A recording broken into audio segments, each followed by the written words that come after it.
My name is Archer Kincaid. I'm a search and rescue helicopter pilot who witnessed the collapse of our world from 2,000 feet in the air.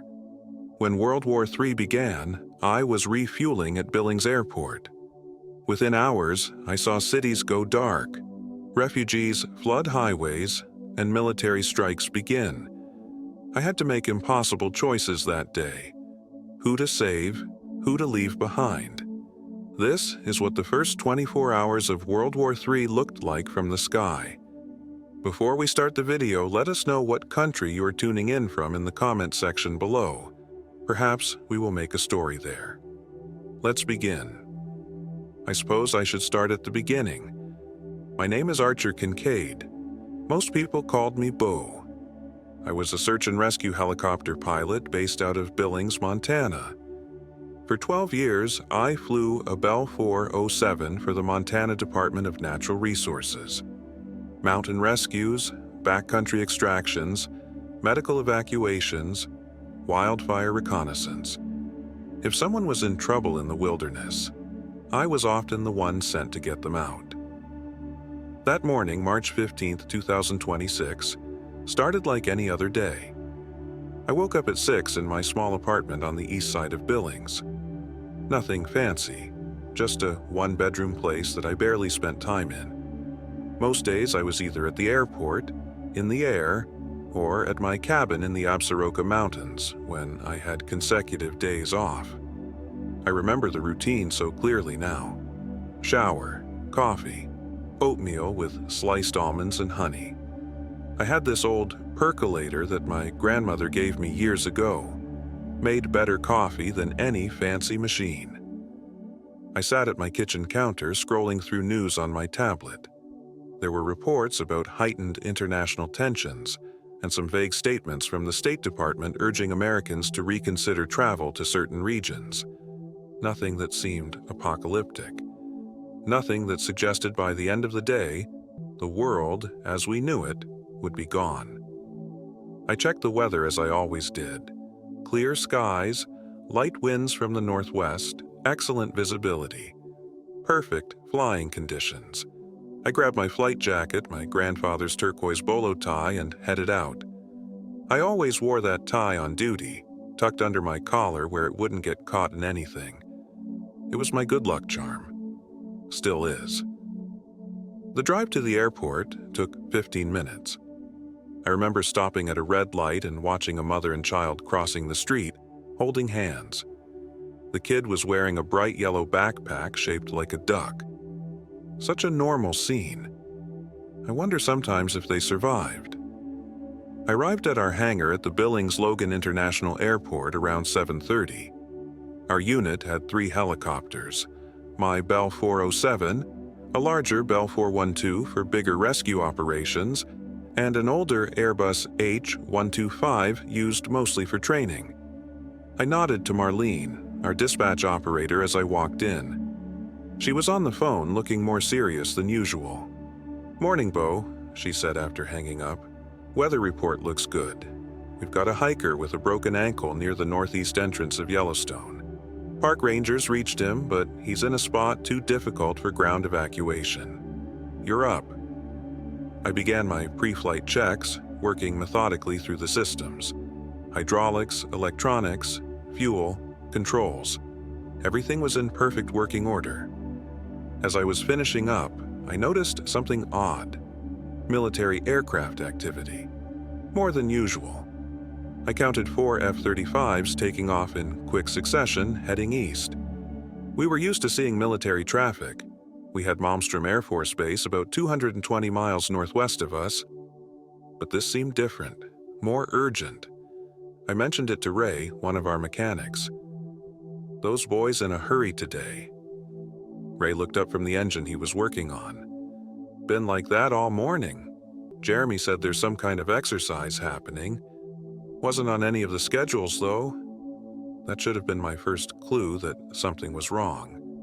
Military exercises, especially ones involving multiple aircraft, are carefully coordinated with civilian air traffic control.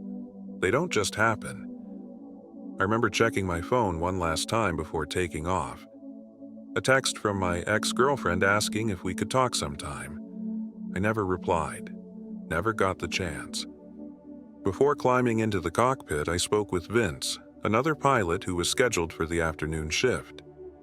"Save me some of those donuts if I'm not back by lunch," I told him. "No promises, Bo," he laughed. "You know how it is. Early bird gets the sugar rush." That was the last time I saw him. The last normal conversation I had with someone I'd known for years. Sometimes I still hear his laugh when it's quiet. I took off at 9:30 heading southwest toward Yellowstone. The sky was that perfect Montana blue that seems to go on forever. From 2,000 feet, you could see the Beartooth Mountains to the southwest, their peaks still covered in snow. The plains stretched out to the east, vast and open. It was breathtaking, always was. The flight to the extraction point took about 45 minutes. I spotted the park ranger's position easily. They'd set up an orange marker visible from the air. The injured hiker was a middle-aged man who'd slipped on some ice and tumbled down a short ravine. Classic early spring hiking accident. The landing was tricky, a small clearing on uneven ground, but nothing I hadn't done hundreds of times before. The rangers had already stabilized the hiker's ankle and prepared him for transport. His name was Dennis. He was from Minnesota, visiting the park with friends who had gone for help when he fell. "Quite the taxi service you've got here," Dennis joked as the rangers loaded him into the helicopter. He was in pain, but putting on a brave face. "Views are better than Uber," I replied, helping secure him, "but the tips better be good." We were airborne again by 11. Dennis was quiet during the flight back, occasionally taking photos with his camera.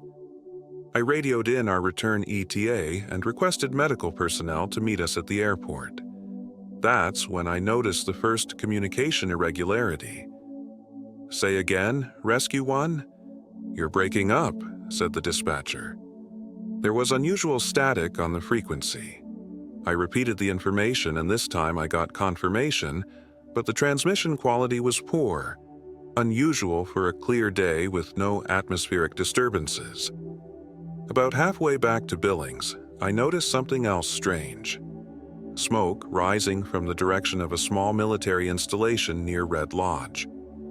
It wasn't a base exactly, more of a communications facility, but it definitely shouldn't have been producing that much smoke. At first, I thought it might be a controlled burn, but the pattern was wrong. It looked more like damage. I tried to radio in what I was seeing, but now I couldn't get any response at all on our primary frequency.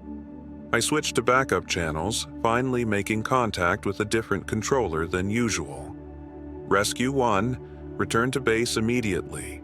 Minimize radio communication." The voice was terse, professional, but I could hear the tension underneath. "Can you confirm status of emergency services for patient delivery?" I asked. There was a pause before the response came. "Affirmative. Medical standing by. Return directly. Do not deviate from course." Dennis looked at me with concern. "Everything okay?" "Just some radio issues," I said, trying to sound casual. Nothing to worry about. But as we approached Billings, I could see that wasn't true. There was more smoke visible now, this time from within the city itself. Multiple columns rising from what looked like the Eastern Commercial District. And the air traffic was all wrong.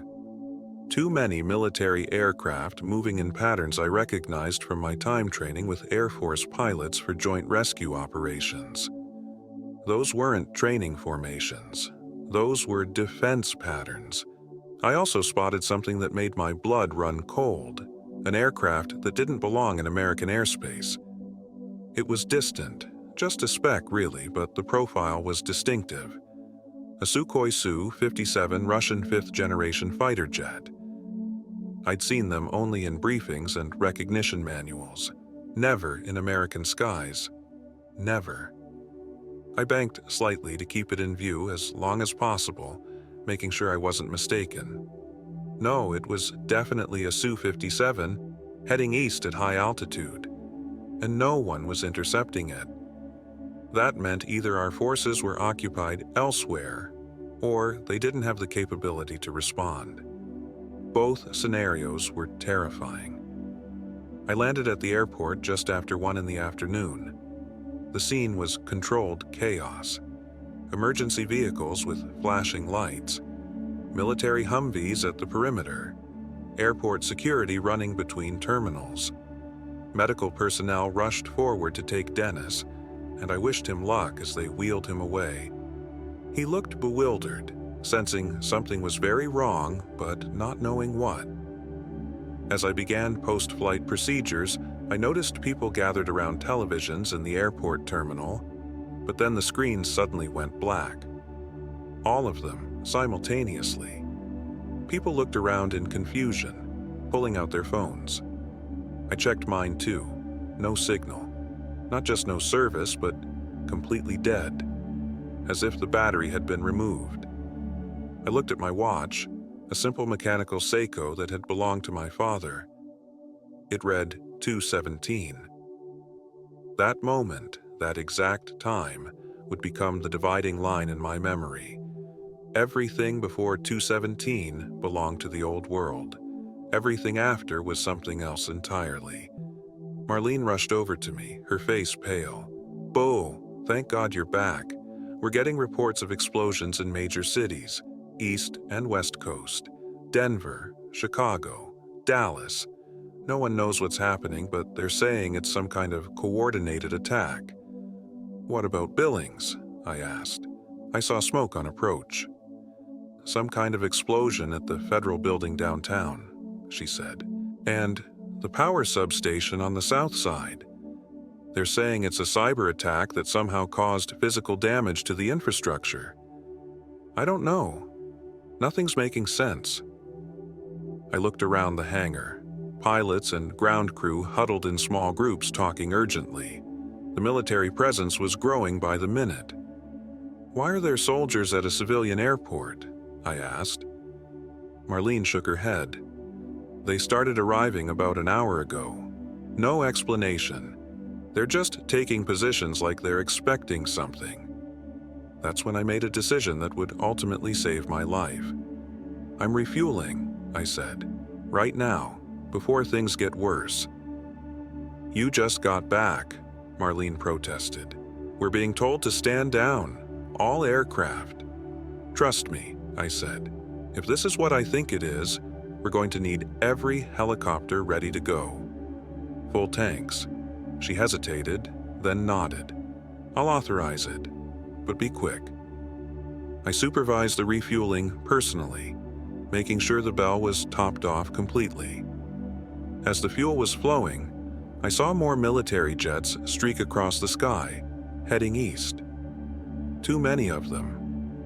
And they were flying in combat formation. By the time I finished, the airport manager had called an emergency meeting of all available pilots in the main briefing room. About 20 of us crowded in, along with airport officials and several military officers I didn't recognize. "Here's what we know," the manager said, his voice steady but strained. "Multiple cities across the country are experiencing coordinated infrastructure attacks. Power grids, communications networks, transportation systems. We've lost contact with most major air traffic control centers. We're operating on emergency backup systems only." One of the military officers stepped forward. He wore Air Force insignia, a colonel by his eagles. "We believe this is a sophisticated multi-vector attack involving cyber warfare, targeted physical strikes, and possibly electromagnetic pulse weapons in certain areas. The president has declared a state of emergency and authorized full military response."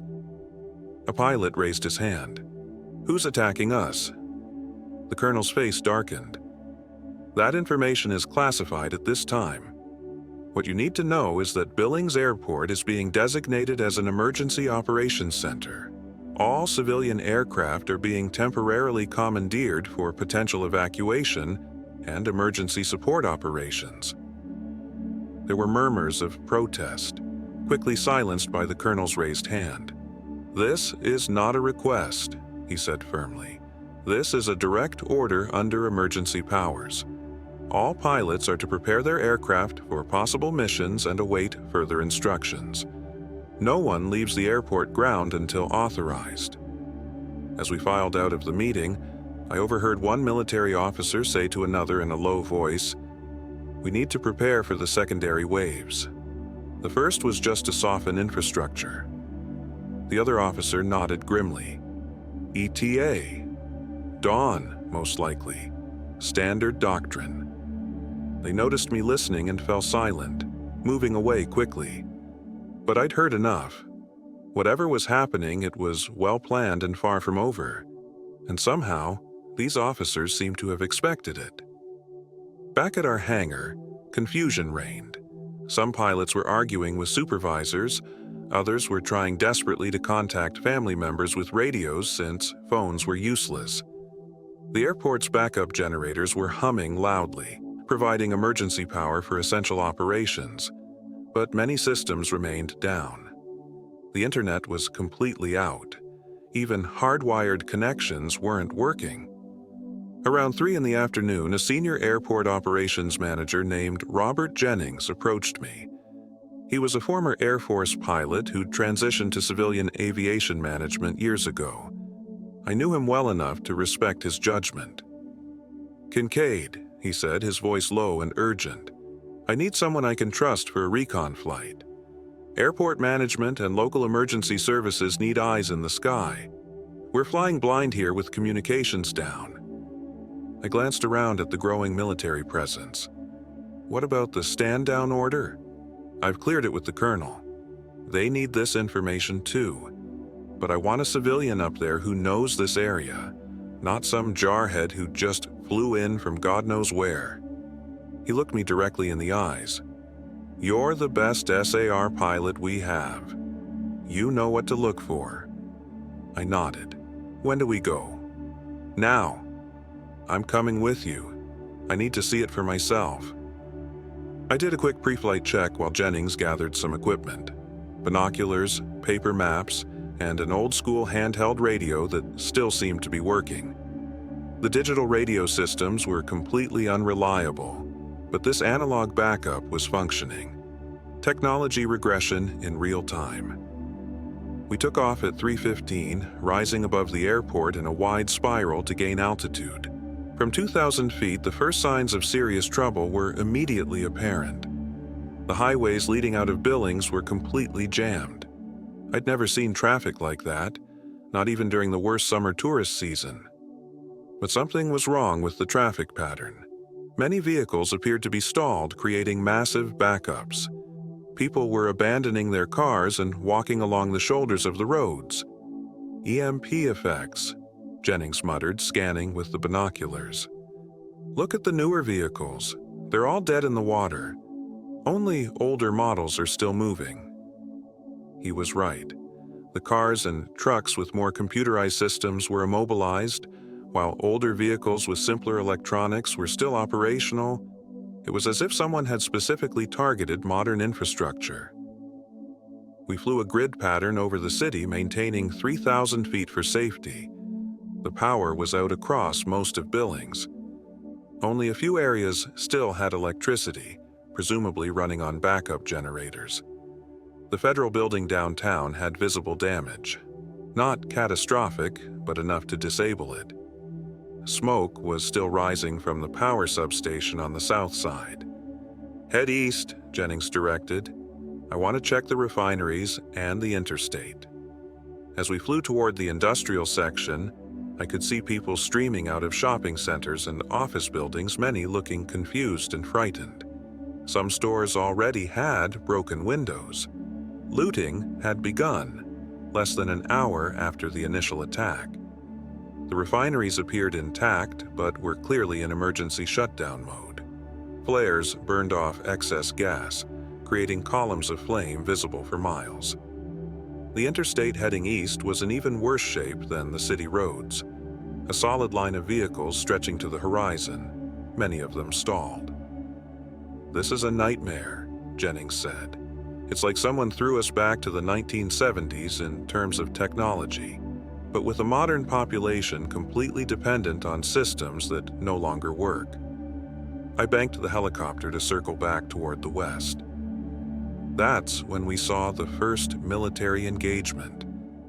Anti-aircraft fire erupted from somewhere near the airport perimeter, streaking toward an unidentified aircraft at high altitude. I immediately changed course to avoid the area. "What the hell?" Jennings exclaimed. "Are we under air attack?" I watched as the unknown aircraft took evasive action, releasing countermeasures. "That's not one of ours," I said with certainty. "The flight characteristics were all wrong for American aircraft." "How can you tell?" Jennings asked, his voice tense. "I used to run joint exercises with Air Force pilots when I was training for combat zone extractions. That's a different flight doctrine entirely." I pointed to the aircraft's pattern as it banked away. Russian, or Chinese most likely, based on the maneuvers. As we continued our survey, the pattern of the attack became clearer. It wasn't random. Very specific targets had been hit. Communication centers, power distribution nodes, transportation hubs, government facilities. The civilian casualties appeared minimal so far. This wasn't a mass casualty attack. It was a precision strike against infrastructure. "They're not trying to kill us," I said. "They're trying to paralyze us." Jennings nodded grimly. "First phase of a modern invasion. Disable communication and transportation. Prevent coordination of defense or evacuation. Then move in ground forces while the population is disoriented." We flew south toward the water treatment facilities, and I noticed unusual activity there too. Personnel were evacuating in a hurry, and I could see what looked like damage to the main control building. "They've hit the water supply too," I noted. "Comprehensive attack on all essential services." "Take us higher," Jennings directed. "I want to see how far this extends."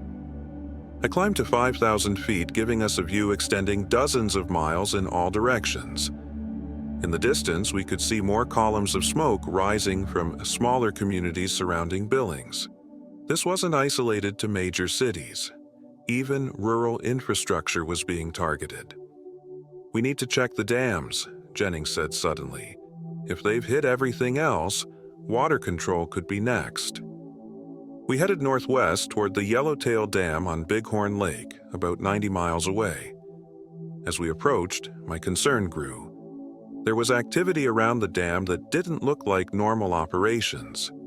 Vehicles were positioned at key access points, but they weren't standard utility or government vehicles. They were unmarked. "Those aren't our people," Jennings said, focusing the binoculars. "Hostile forces are already on the ground." "How is that possible?" I asked. "An attack this coordinated would take months of preparation and infiltration." "Years," Jennings corrected. "They've had assets in place for a long time, just waiting for the signal." As we circled at a safe distance, I noticed something else troubling about the dam. "They've placed charges," I said, pointing to barely visible objects positioned at structural weak points. "They're not trying to capture the dam intact. They're ready to destroy it if necessary." "My God," Jennings whispered.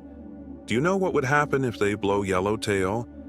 The flooding would devastate everything downstream for hundreds of miles." "It's not about the dam itself," I realized.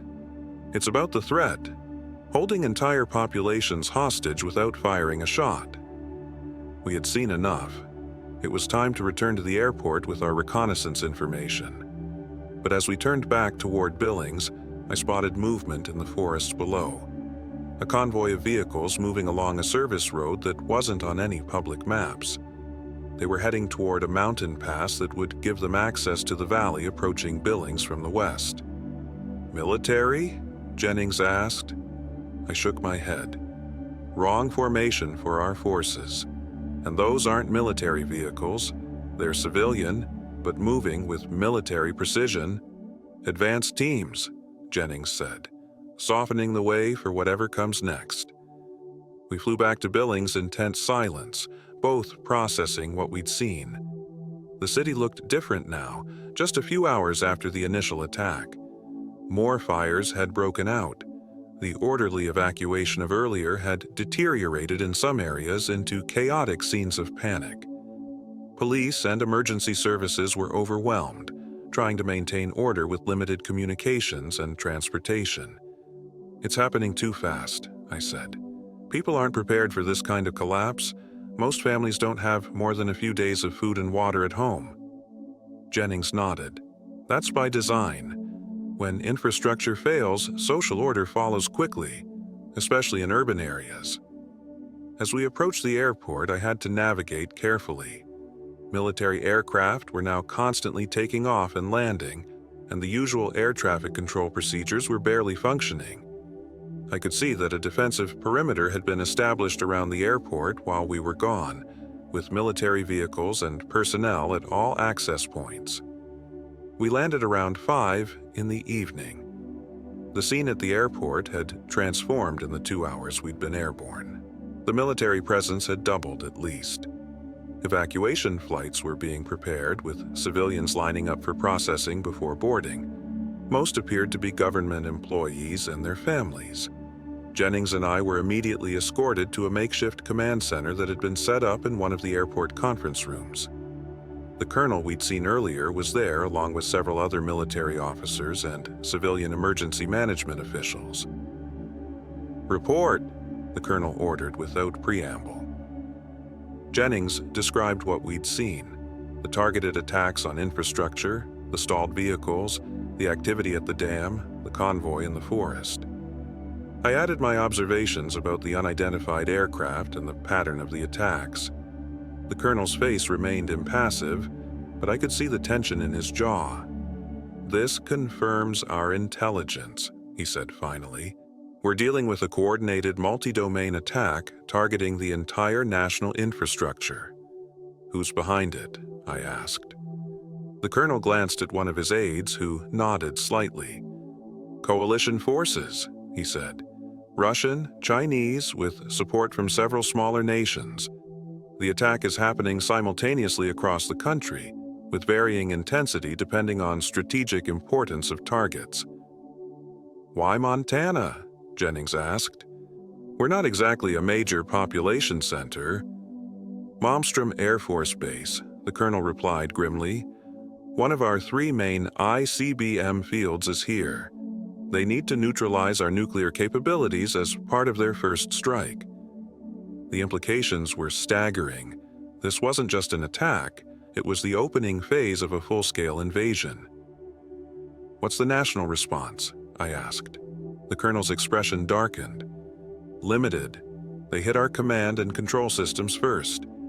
The president and key leadership have been evacuated to secure locations, but coordination is severely hampered. We're essentially fighting as individual units until communications can be restored." A major entered the room and whispered something to the colonel, who nodded and turned back to us.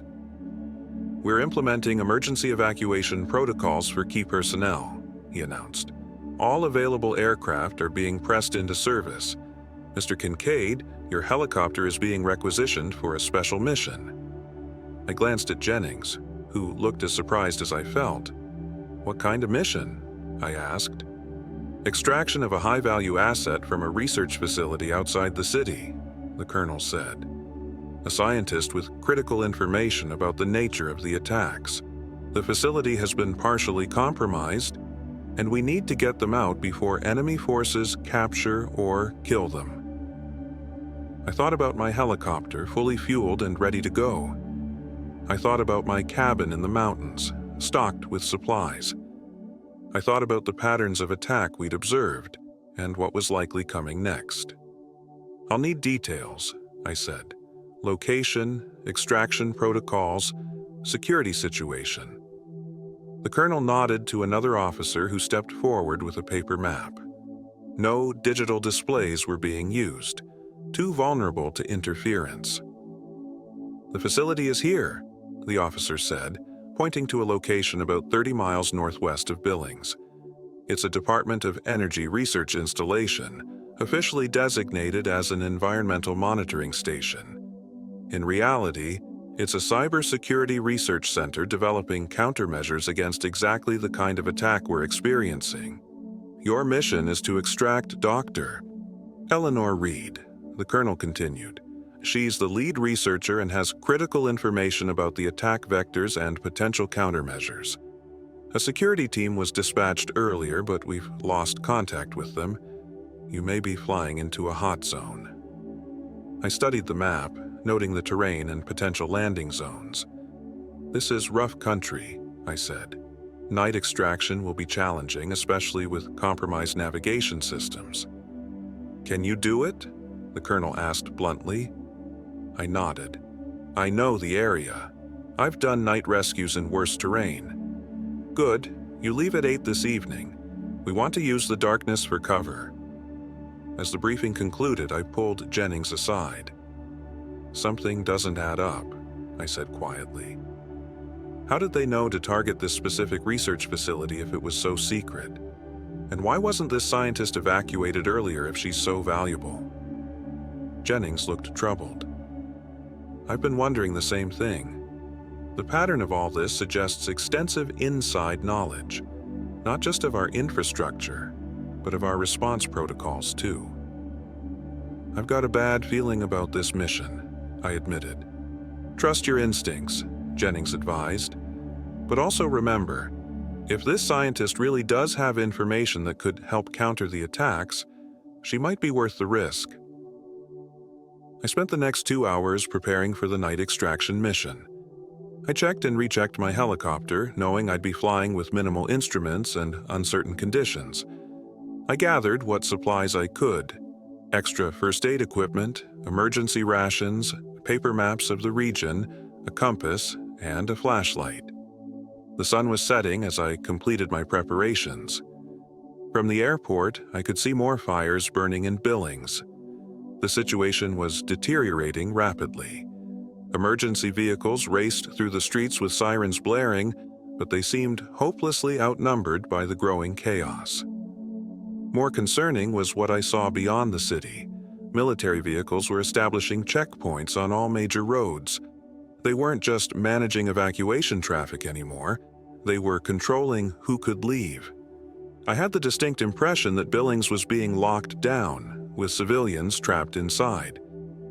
I checked my father's old mechanical watch. 7:30.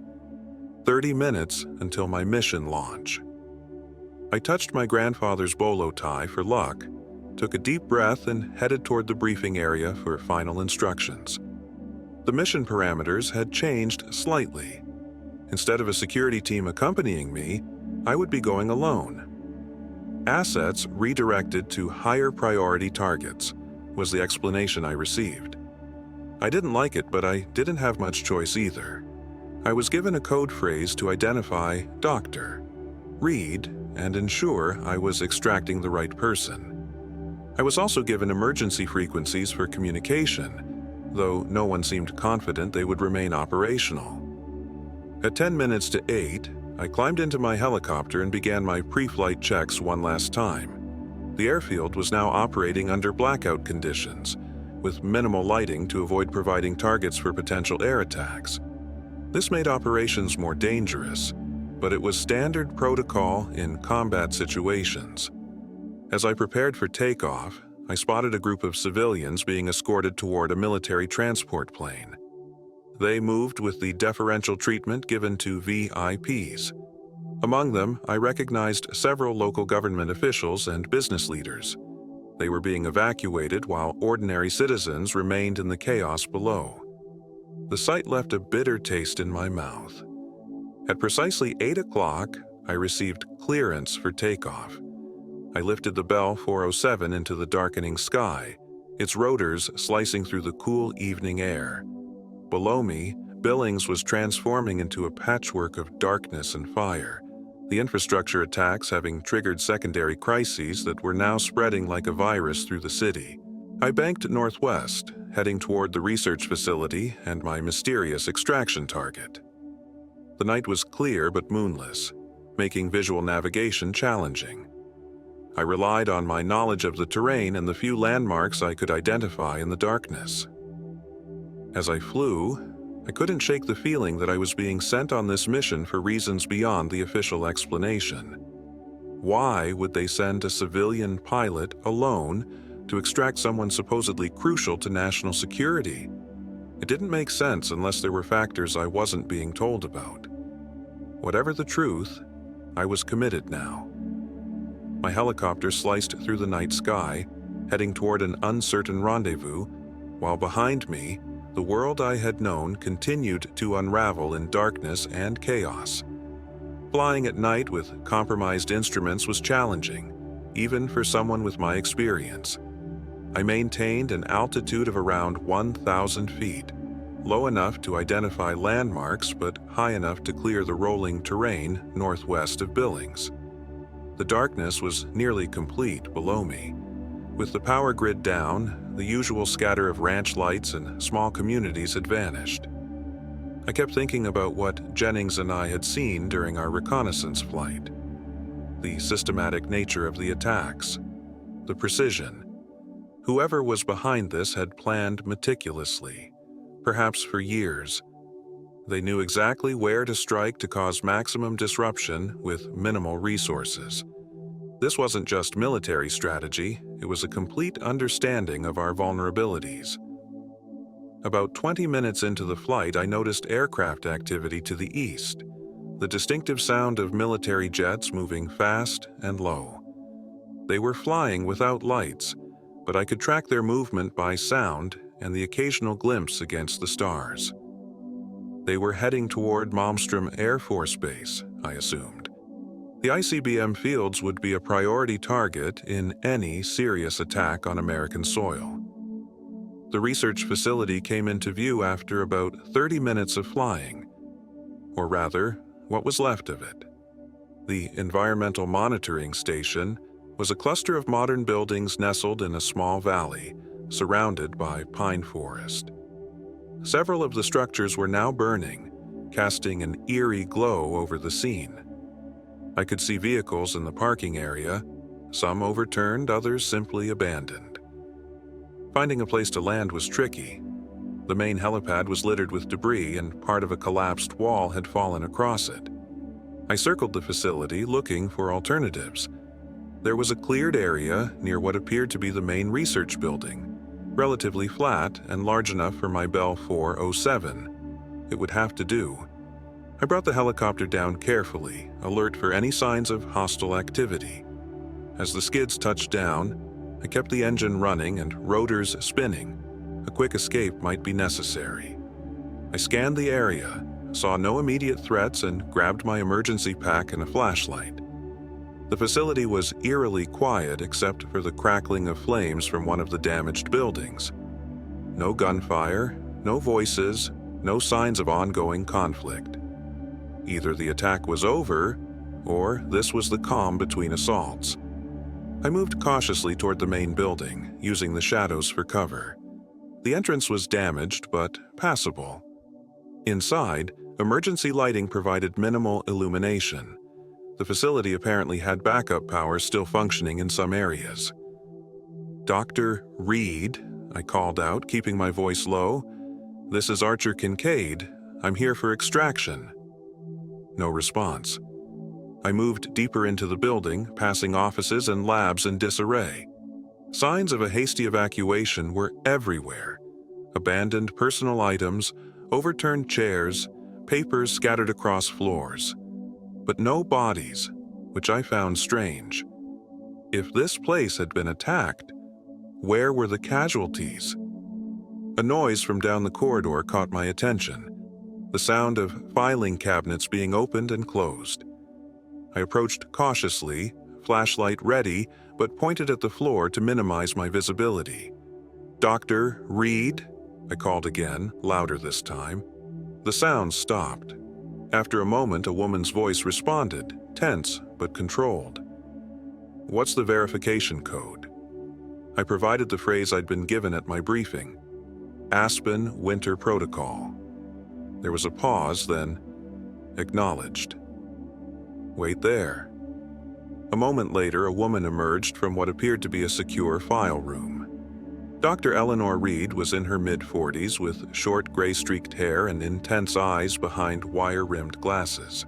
She wore a lab coat over casual clothes, both now smudged with dirt and what looked like blood on one sleeve. "Are you injured?" I asked immediately, noticing how she favored her left arm. "Not seriously. Glass cut when the windows blew." She carried a small hard-sided case, clutching it tightly against her body. "You're my extraction?" "Yes, I have a helicopter outside. We need to move quickly." She nodded, then hesitated. "I need to get something else. From the server room." "Dr. Reed, we don't have time. This place could be attacked again any minute." "You don't understand," she insisted. "What I need to show your superiors is there. Without it, none of this makes sense." I reluctantly agreed. 2 minutes, not a second more. She led me deeper into the facility, through areas with increasing security measures, many of them now disabled or destroyed. The server room was in the basement level, protected by a heavy door that stood partially open. "They tried to access it," Dr. Reed explained as we entered. "But the physical security held long enough for the emergency protocols to engage." The room was filled with server racks, most now dark and silent. Dr. Reed went directly to a specific unit, unlocked a compartment with a key from her pocket, and removed what looked like an external hard drive. "This contains everything," she said, placing it in her case. "All the evidence." "Evidence of what, exactly?" I asked. She gave me a measured look. "Who do you work for, Mr. Kincaid?" "Montana Department of Natural Resources. Search and rescue.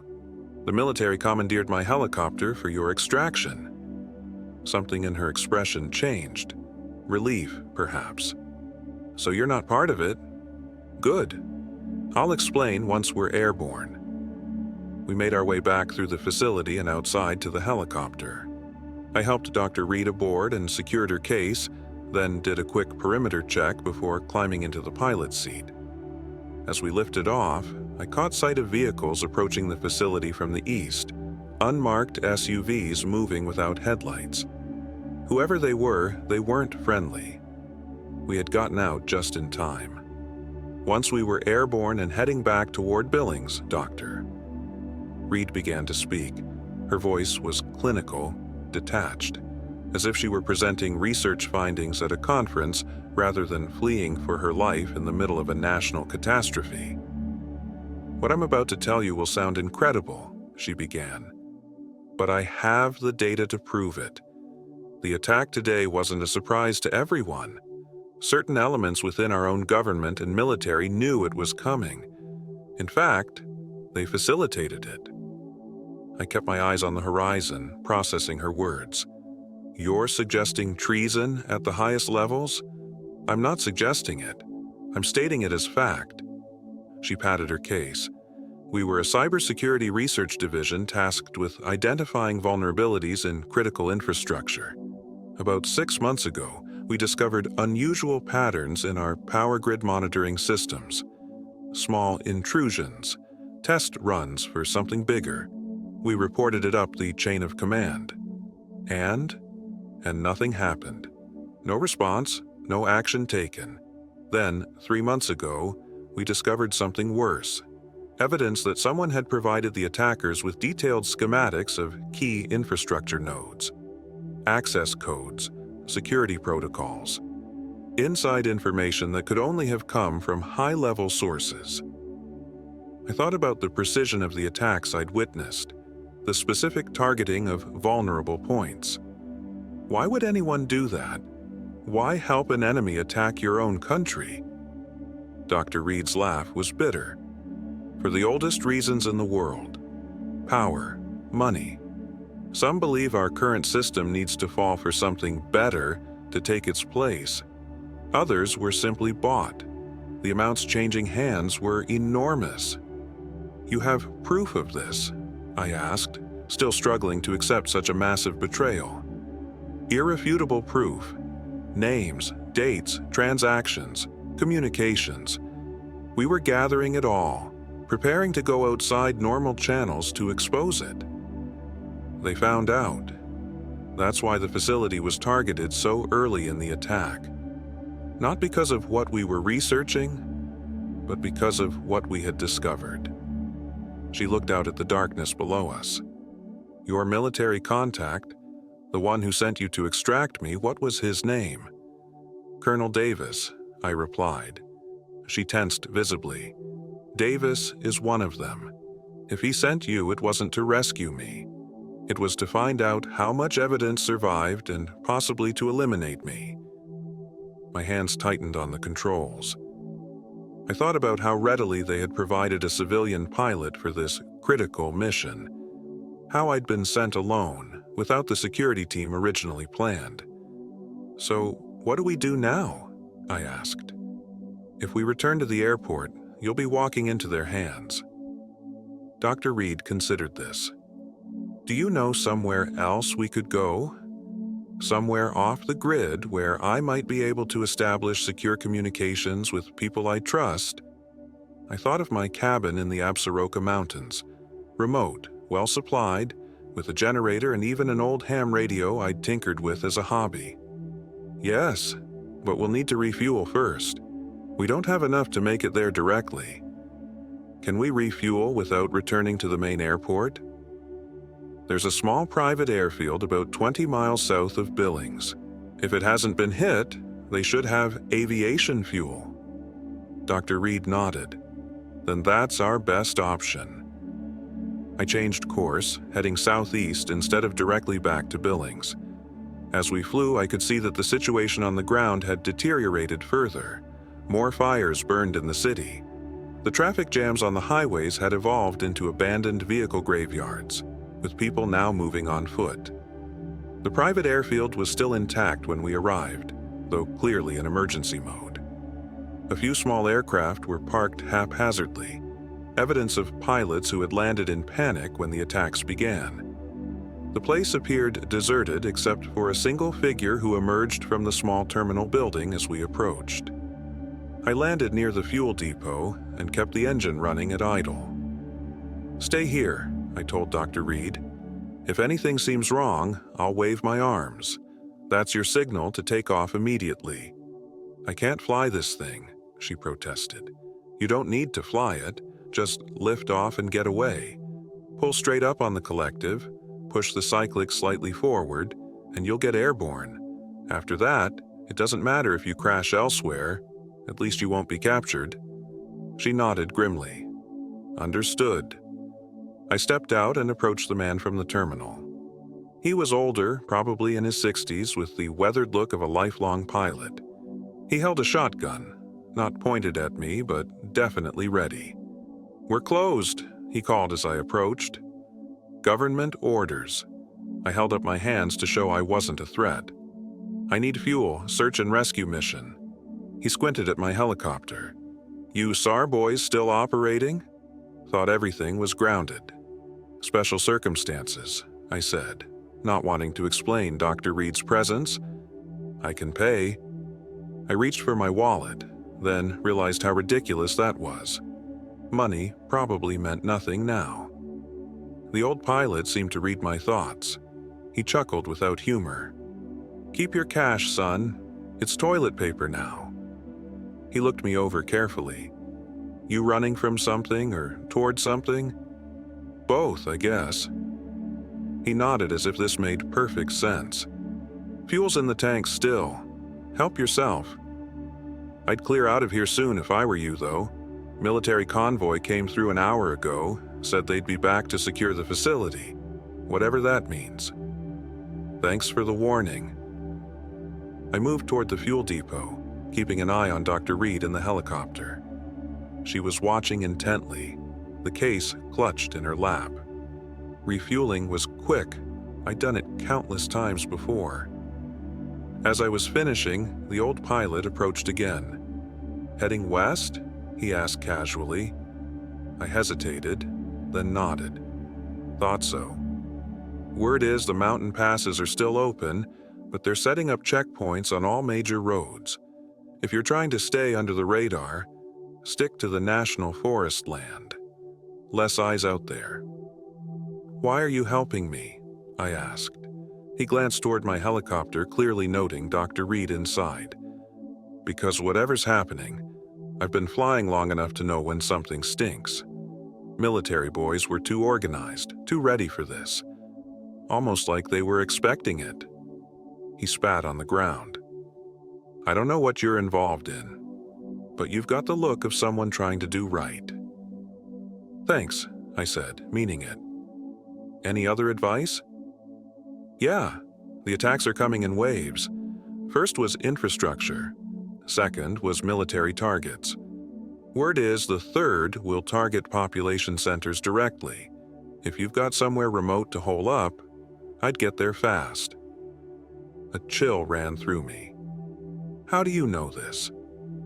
Overheard the military boys talking. They didn't think an old-timer like me was worth worrying about. He patted his shotgun. Their mistake. I finished refueling and thanked him again.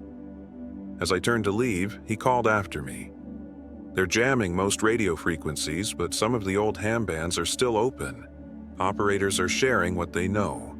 Channel 7, 240 kilohertz seems to be clear, at least for now. I nodded my thanks and returned to the helicopter.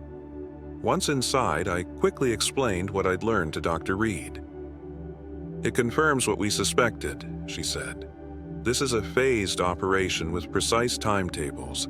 Civilian casualties weren't the priority in the initial stages because they wanted to minimize resistance to the coming occupation. Occupation? The word felt strange in my mouth, applied to American soil. That's the end goal. Not destruction, but control. The groups behind this want the infrastructure and population intact, just subjugated under new management. I lifted off from the private airfield, grateful for the fuel and information. The old pilot watched us depart, a solitary figure standing guard over his small domain as the world collapsed around him. Instead of heading back toward Billings, I turned southwest, toward the mountains and my cabin. It would be a challenging flight in the dark with limited instrumentation, but I knew the terrain well, and the alternatives were worse. As we gained altitude, Dr. Reed said, "Tell me about where we're going." Small cabin in the Absaroka Mountains. Off-grid, about 90 miles from here. Solar power, hand-pumped well, wood heat. I built it myself over the years. Not fancy, but invisible from the air unless you know exactly where to look. Sounds perfect, she said. If I can establish communications with my contacts, we might be able to expose what's happening before it's too late. I wasn't sure anything could stop what had already been set in motion, but I kept that thought to myself. We flew in silence for a while, each lost in our own thoughts as the dark landscape passed beneath us. About halfway to the cabin, I spotted something concerning. A convoy of vehicles moving along a Forest Service road, similar to what Jennings and I had seen earlier. They were traveling without lights, visible only because of movement against the static background. More advanced teams, I said, pointing them out to Dr. Reed. They're positioning forces throughout the region. How many people do you think they have on the ground already? She asked. Too many. This kind of coordination suggests they've been infiltrating for months, maybe years. Sleeper cells activated once the initial attacks began. I shook my head in disbelief. And our own people helped them do it. Not everyone, Dr. Reed said firmly. Most of the military and government are as shocked as the general population. It's a specific subset, powerful but not omnipotent. That's why they needed the infrastructure attacks to create enough chaos to move their pieces into position. And what's the end game? A restructured nation, new leadership, new system, justified by the crisis they themselves engineered. The attacks will be blamed on external enemies, but the solution will come from within. Emergency powers that never end. A security state justified by ongoing threats. It was hard to accept, yet it aligned with what I'd seen. the controlled evacuation of certain officials while ordinary citizens were left to fend for themselves. The military focusing on containment rather than protection. The precise nature of the attacks, targeting systems rather than populations, at least initially. We were approaching more mountainous terrain now, requiring my full attention. I reduced altitude and slowed our speed, navigating carefully through valleys and around peaks. Without normal navigation aids, I relied on visual landmarks, illuminated only by starlight. "How much farther?" Dr. Reed asked after a while. "About 30 minutes. We're taking an indirect route to avoid potential monitoring." She nodded, then said quietly, "Thank you. For believing me. For helping. Don't thank me yet. We still have to reach the cabin safely and then figure out what to do with your information. If we can get it to the right people, there's still a chance to expose the conspiracy and rally resistance. The attackers need cooperation from the population to establish control. If people understand what's really happening, that cooperation becomes much harder to obtain." I wasn't as optimistic, but I admired her determination. Let's focus on reaching safety first, then worry about saving the world. The mountains loomed larger now, dark silhouettes against the night sky. Somewhere ahead lay my cabin, a small refuge in a world that had changed completely in less than 12 hours. Whether it would remain a refuge or become a trap remained to be seen. The mountain flying was intense, especially without proper instrumentation. I navigated primarily by memory and the faint outlines of peaks against the stars. This was my territory, though. I'd flown these mountains for years, in all conditions. Still, I'd never flown them during what appeared to be the opening stages of World War III. "We're close now," I told Dr. Reed as we descended toward a small valley nestled between two larger mountains. "My cabin is in that clearing, near the tree line." The clearing appeared below us, a small break in the dense forest. No lights were visible, not surprising given the circumstances, but it made landing even more challenging. I switched on the helicopter's landing lights for just a few seconds to verify the location and check for obstacles, then cut them again before beginning my descent. "Won't they see the lights?" Dr. Reed asked nervously. "For a few seconds only, and we're surrounded by mountains. Unless someone was looking directly at this valley at that exact moment, we should be fine." The landing was tense but clean. As soon as the skids touched down, I shut down the engine. The sudden silence was almost shocking after hours with the constant roar of the rotors. "We're not out of fuel," Dr. Reed observed. "Why shut down completely? Helicopter engines produce a heat signature that can be detected by thermal imaging. Even if they don't see us visually, military drones can spot an active engine from miles away." I gathered my emergency pack. "From here, we go on foot. The cabin is about 100 yards into those trees." We moved carefully through the darkness. The forest was quiet except for the occasional rustle of wind through pine needles. My cabin soon came into view, a simple structure built of local timber and stone, designed to blend with its surroundings.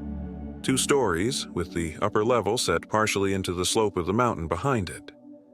"It's not much," I said as we approached, "but it's solid and secure." "It's perfect, Doctor," Reed replied. "How long have you had this place?" "Started building it 8 years ago. Spent every free weekend working on it. Most people thought I was crazy, putting so much effort into a place so remote." I unlocked the heavy wooden door. "Doesn't seem so crazy now." Inside, the cabin was cool and musty from disuse. I hadn't been here in almost a month. I moved through the space by memory, finding an oil lamp and matches on the mantel. The warm glow illuminated a rustic but comfortable interior. Open floor plan with a combined kitchen and living area. Stone fireplace. Simple furniture I'd built myself. Solar power is connected to a battery bank in the shed, I explained, but I don't want to risk using electric lights right now. The oil lamps and fireplace will have to do. I began laying kindling in the fireplace. It gets cold up here at night, even in spring. Dr. Reed set her case on the wooden dining table and looked around. You built all this yourself? Most of it. Had help with the roof and some of the plumbing. The fire caught, sending a warm glow across the room. My grandmother was Blackfoot. She taught me that self-reliance isn't just a skill, it's a responsibility. Said a man should always have a place that belongs to him alone, that he can defend and sustain. Wise woman, Dr. Reed said, warming her hands by the growing fire. She was right about a lot of things I didn't appreciate until much later. I moved to the kitchen area and pumped water from the hand pump into a kettle. Tea? It's not much, but it'll warm you up. Please. While the water heated on the wood stove, I showed Dr. Reed around the cabin. The main floor had the living area, kitchen, and a small bathroom with basic facilities. A ladder led to the loft where I slept. A trapdoor in the floor revealed a root cellar stocked with preserved food and supplies. How long could someone survive here? She asked, surveying the stores. One person, living carefully? 6 months, maybe longer. 2 people would stretch the supplies thinner, but we have the forest and a stream nearby for additional food. Her face grew serious. Do you think it will come to that? Hiding out for months? I placed the kettle on the wood stove before answering. I don't know. But whatever's happening isn't a simple attack. It's methodical, coordinated, and appears to involve elements of our own leadership. That suggests something long-term, a restructuring, like you said. Dr. Reed sat at the table and opened her case, revealing the hard drive and various documents. We need to assess our situation and develop a plan. First priority is establishing secure communication with people I trust. I have an old ham radio, I said. Set it up years ago as a hobby, though I haven't used it much lately. If what the old pilot said is true about some frequencies still being open, we might be able to make contact. While the tea steeped, I retrieved the radio equipment from a cabinet and set it up on the table. The system was completely analog, powered by the solar batteries but otherwise independent of any digital networks. This might actually work, Doctor, Reed said, examining the setup. Modern electronic warfare is primarily designed to disrupt digital communications. Older analog systems operate on principles that are harder to jam completely. I poured tea into 2 mugs and handed one to her. You seem to know a lot about this for a cybersecurity researcher. She took a sip before answering. My background is more extensive than my current title suggests. Before joining the research facility, I worked in electronic intelligence for the NSA. That explained some things. So, what exactly is on that hard drive that has people trying to kill you? Dr. Reed set down her mug. Evidence of a conspiracy involving high-ranking military officers, government officials, and private sector executives. Communications, financial transactions, operational plans. 6 months ago, my team detected unusual patterns in our infrastructure monitoring systems. Small intrusions that seemed like tests for something bigger. And you reported it? Through proper channels, yes, but nothing happened. No response, no action taken. So we began our own investigation, quietly tracking the intrusions back to their sources. What we found was shocking. The attacks weren't just coming from foreign entities, they were being facilitated by people within our own systems. She pulled out several documents from her case. These are transcripts of communications between American officials and foreign operatives, discussing coordinated attacks on our infrastructure. Plans, timetables, targets. This operation has been in development for years. I examined the papers she handed me. They contained detailed technical information about power grid vulnerabilities, communication system weaknesses, and transportation network choke points. Exactly the systems that had been targeted in the attacks I'd witnessed. Why? I asked. Why would Americans help attack their own country? Different motivations for different participants. Some believe our current system is fundamentally flawed and needs to collapse for something better to take its place. Others were simply bought. The financial transactions we tracked show payments in the hundreds of millions, routed through offshore accounts. And some appear to have been coerced or manipulated through compromising information. And the end goal: a restructured nation under new leadership. The external attack provides the justification for emergency powers, martial law, and the suspension of normal governance. The internal conspirators will position themselves as the solution to the crisis they helped create. It was hard to believe, yet it aligned perfectly with what I'd seen throughout the day. The precision of the attacks, the unusual military movements before the attacks began, the selective evacuation of certain officials while the general population was left to fend for themselves. So what's our play here? I asked. We're two people in a cabin in the mountains. What can we do against something this massive? Dr. Reed leaned forward. Information is power, Mr. Kincaid. If we can get this evidence to the right people, loyal military commanders, uncorrupted government officials, international allies, we can expose the conspiracy and undermine their narrative. They need cooperation to establish control. If people understand what's really happening, that cooperation becomes much harder to secure. I wasn't convinced. And who exactly are these right people? How do we know who to trust when the infiltration goes so high? I have a list, she said, pulling out another document. People I've worked with over the years whose integrity I trust completely. The challenge is contacting them securely. That's where the radio comes in, I said, turning the dials carefully. Static filled the room as I searched through frequencies. The old pilot at the airfield mentioned channel 7240 kilohertz as being relatively clear. I tuned to that frequency and adjusted the antenna. Through the static, faint voices emerged. Ham radio operators from across the region sharing information about the attacks and their aftermath. There's a network already forming, I said, listening carefully. People passing information point to point, relaying it across distances. We spent the next hour monitoring the communications, occasionally writing down important details. The picture that emerged was grim, but confirmed much of what we already knew. Major cities across the country had been hit by infrastructure attacks. Military responses were fragmented and uncoordinated. In some areas, foreign troops were already being reported on the ground, though their numbers seemed relatively small so far. They don't need many ground forces initially, Dr. Reed explained as we listened. The primary strategy is to create enough chaos that the population accepts military control as necessary for safety and order. Then, they can gradually reveal the new management once control is established. Around midnight, I decided to attempt transmission.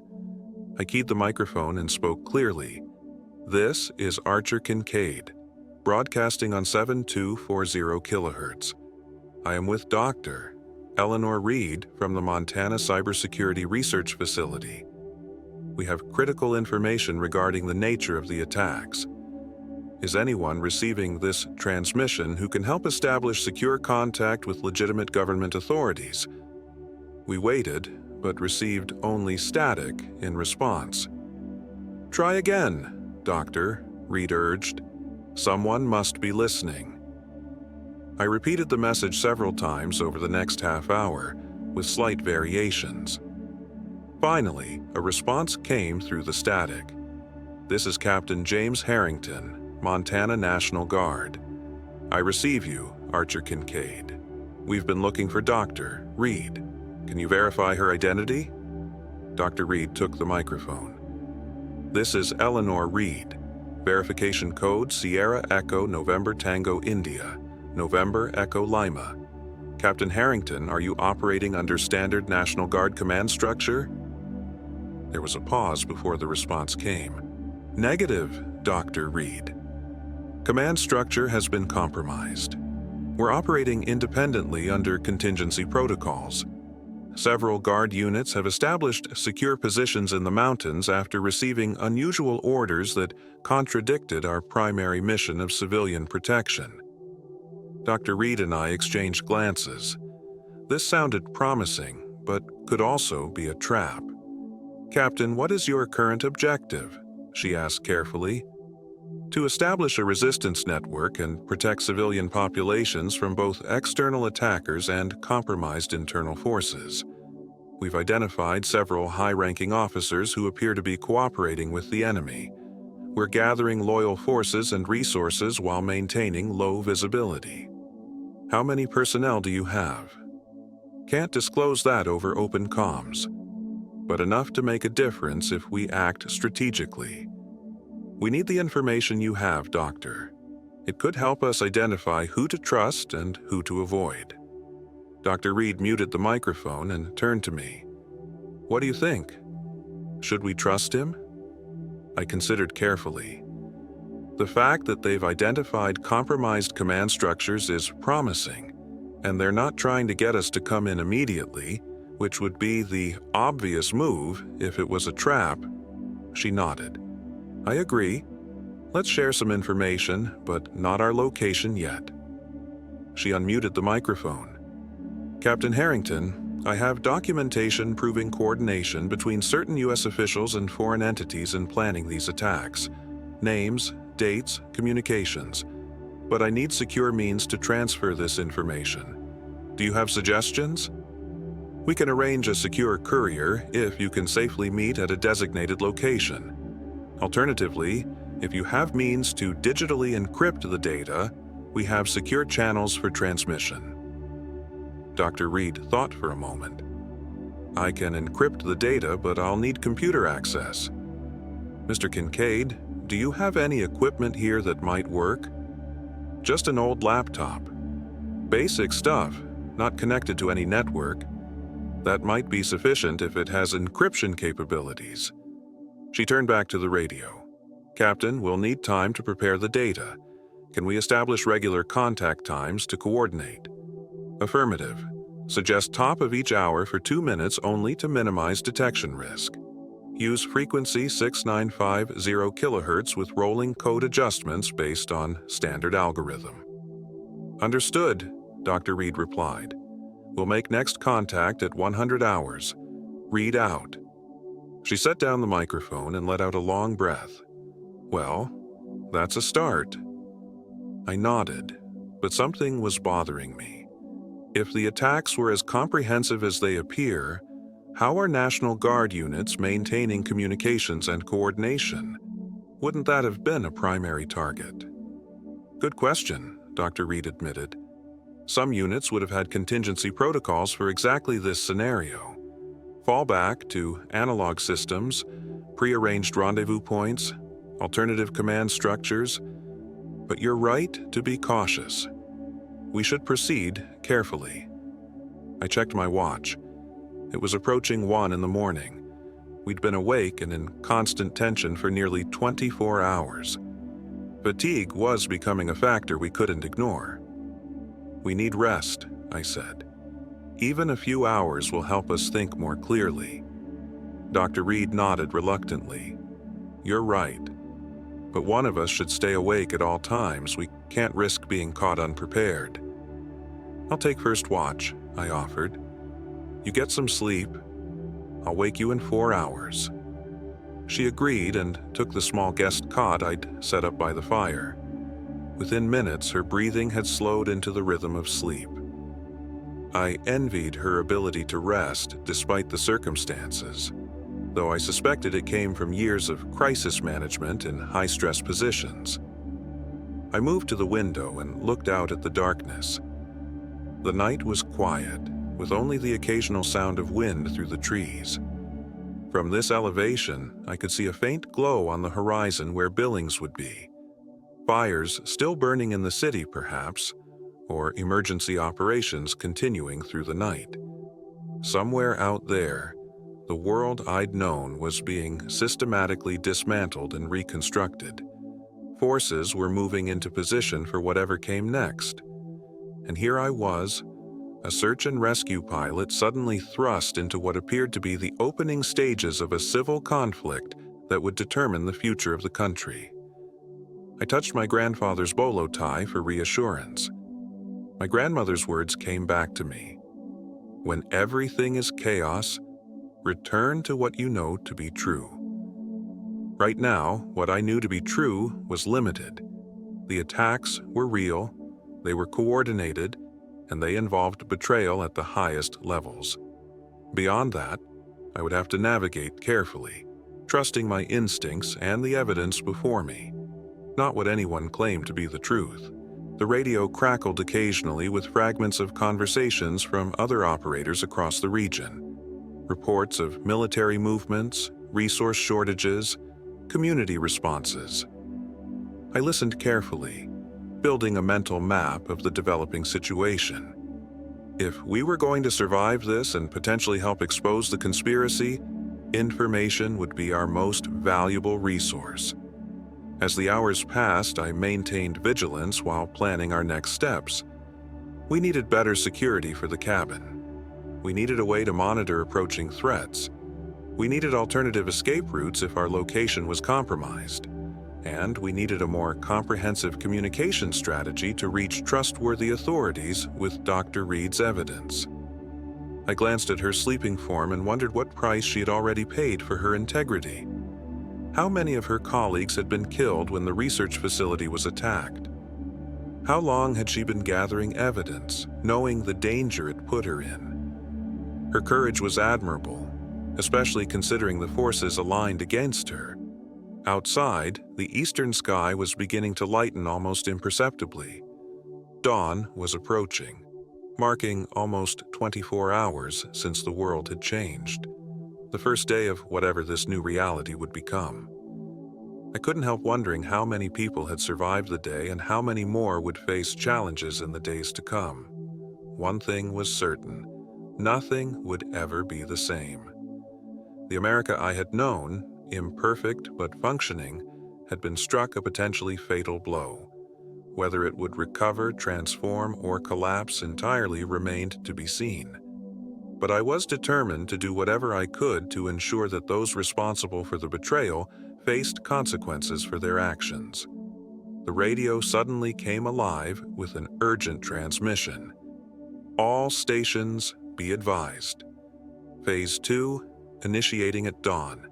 Repeat, Phase 2, initiating at dawn. Seek shelter and maintain radio silence until further notice.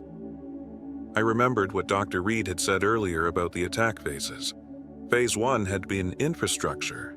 Phase 2 would target remaining military installations and resistance points.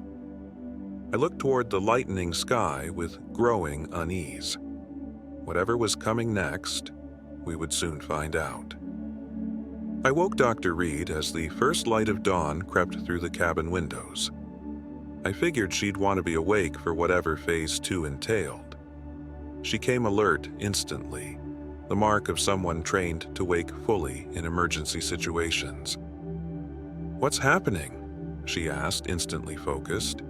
"Radio chatter about Phase 2 starting at dawn. Thought you should be up." She nodded grimly and joined me at the window. The eastern sky was brightening, the dark blue giving way to pale gold along the horizon. Beautiful, if you didn't know what was coming. Phase 2 will target remaining military capabilities, Dr. Reed explained, her voice clinical despite the horror of what she was describing. Precision strikes against command centers, air bases, naval facilities. They'll also target any organized resistance points identified during Phase 1. How do they identify those? I asked. Multiple methods. Electronic surveillance, of course, but also human intelligence. The infiltration has been extensive. They have people embedded throughout government and military structures, cataloging responses and identifying threats to their operation. I glanced at her. People like Colonel Davis? Exactly. Officers in position to control information flow and response coordination. She checked her watch. If the pattern follows what we documented, the strike should begin any minute now. We didn't have to wait long. The distant rumble reached us first, a deep, rolling thunder that seemed to come from everywhere at once. Then flashes on the horizon, brief pulses of light that illuminated the underside of clouds. It was happening far away, but the scale was clearly massive. "Malmstrom," Dr. Reed said quietly. "They're hitting the missile fields." I nodded, watching the distant flashes with a sense of unreality. The missile silos were spread across thousands of square miles of Montana countryside, each containing an intercontinental ballistic missile with nuclear warheads. If those were being targeted, this was far worse than I'd imagined. Would they risk nuclear detonation? I asked. The warheads have multiple safeguards. What they're doing is neutralizing our strategic response capability without triggering actual nuclear explosions. Surgical strikes to destroy the delivery systems and command infrastructure. More distant rumbles followed from different directions. The attacks weren't limited to Malmstrom. Other military installations across the region were being hit simultaneously. "We should check the radio," I suggested. "See if there's any information about what's happening elsewhere." Dr. Reed nodded, and we moved away from the window toward the ham radio setup. I carefully tuned to the frequency we'd used earlier, but there was nothing but static. The warning to maintain radio silence was apparently being heeded by most operators. I tried several other frequencies, finally picking up a faint transmission that seemed to be a news broadcast being relayed through amateur radio networks. "This is Emergency Broadcast Network Alpha. We have confirmed reports of coordinated military strikes across the continental United States. All major Air Force bases, naval installations, and Army command centers are under attack. The President has authorized full defensive measures and is calling on all citizens to remain in their homes and follow instructions from local authorities." Dr. Reed snorted. "Local authorities who, in many cases, are now taking orders from the conspirators." The broadcast continued. The White House has identified the attackers as a coalition of hostile nations led by Russia and China, with support from several smaller states.